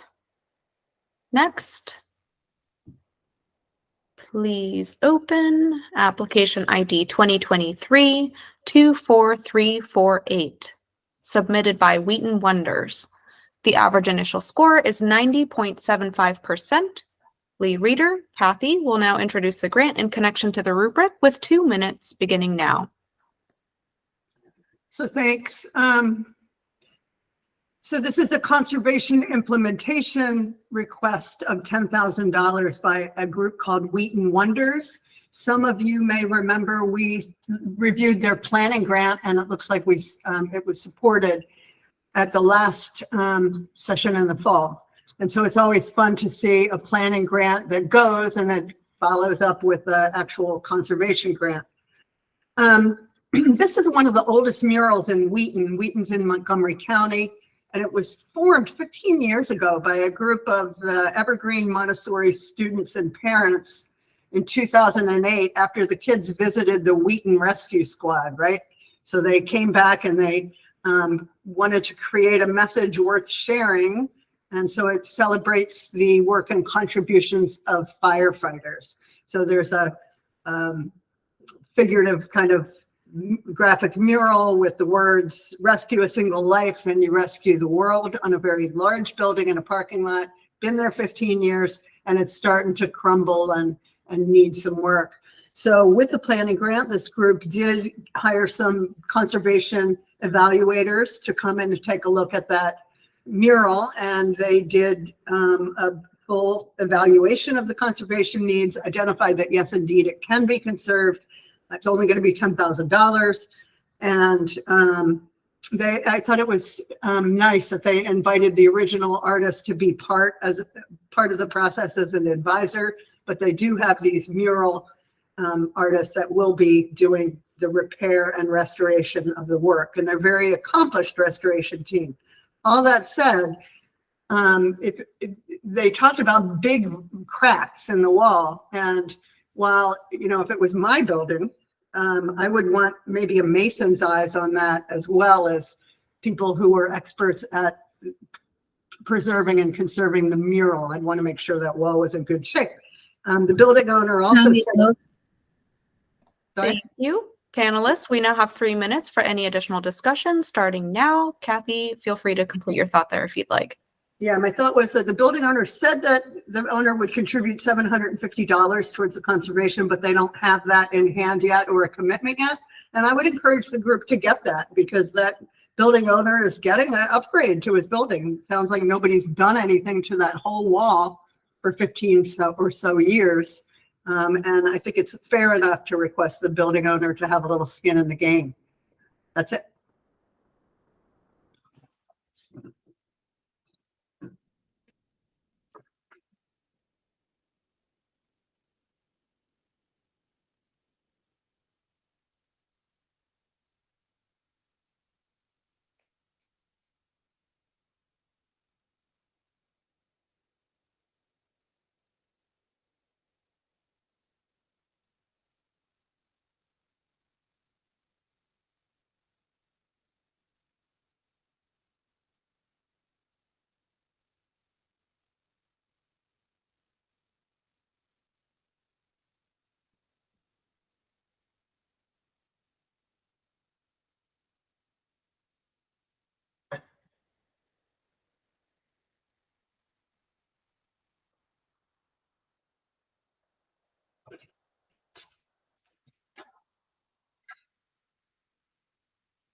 Panelists, any additional questions, thoughts, recommendations?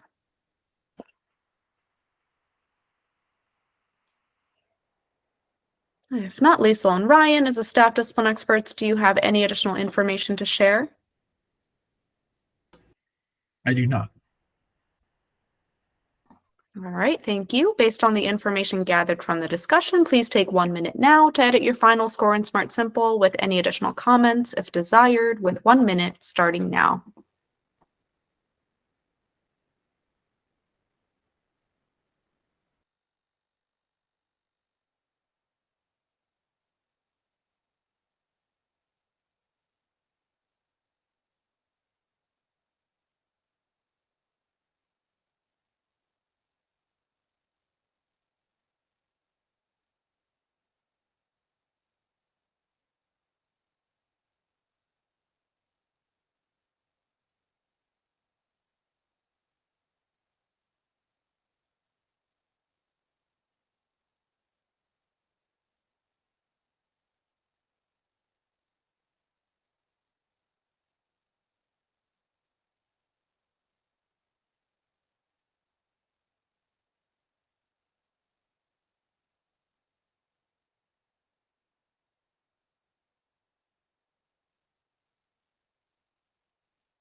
And the average final score is 91.75%.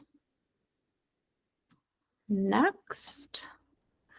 So we're going to be moving on to the Conservation Planning Grant. So again, noting the shift in the rubric criteria and discussion. Please open application ID 2023-24310, submitted by the Garrett County Arts Council. The average initial score is 100%. Lead reader, Michael, will now introduce the grant in connection to the rubric with 2 minutes beginning now. This is a conservation planning grant from the Garrett County Arts Council. This is to restore a New Deal era mural that was painted by Robert Gates that is in the Oakland Post Office building. They do a pretty good job of explaining the contents of the mural here, and also that this is one of only 2 surviving of the original 16 New Deal murals in Maryland, and 30% nationally have been lost to history. So this one is one of the survivors, and they want to restore it. They've done documentation of it with a conservator all the way back in 2015, I believe. Let me check my notes here for a second, but the original, they originally did a conservation from Myers Conservation 23 years ago. There was the second one, like I mentioned, in January of 2015. And it's sort of worth noting that the mural was only 58 years when they first started their conservation effort, and it's been delayed 23 years now. I think its time may have come. Anyway, that is the gist of my little words on that thing. So what's everybody to say? Thank you, panelists. We now have 3 minutes for any additional discussion, starting now.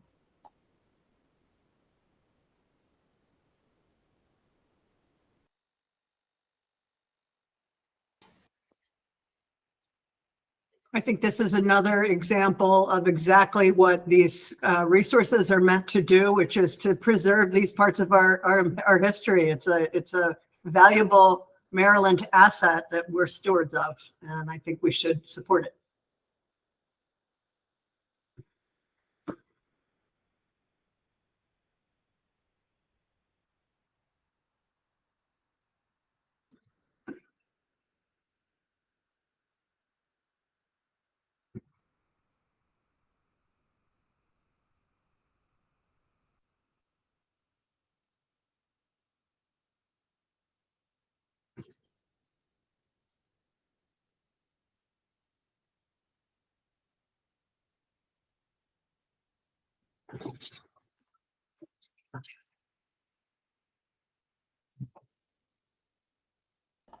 Panelists, any additional questions, thoughts, recommendations? All right, if not, Lisa and Ryan, as the staff discipline experts, do you have any additional information to share? I do not. All right, thank you. Based on the information gathered from the discussion, please take 1 minute now to edit your final score in Smart Simple with any additional comments if desired, with 1 minute starting now.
Thank you, everybody.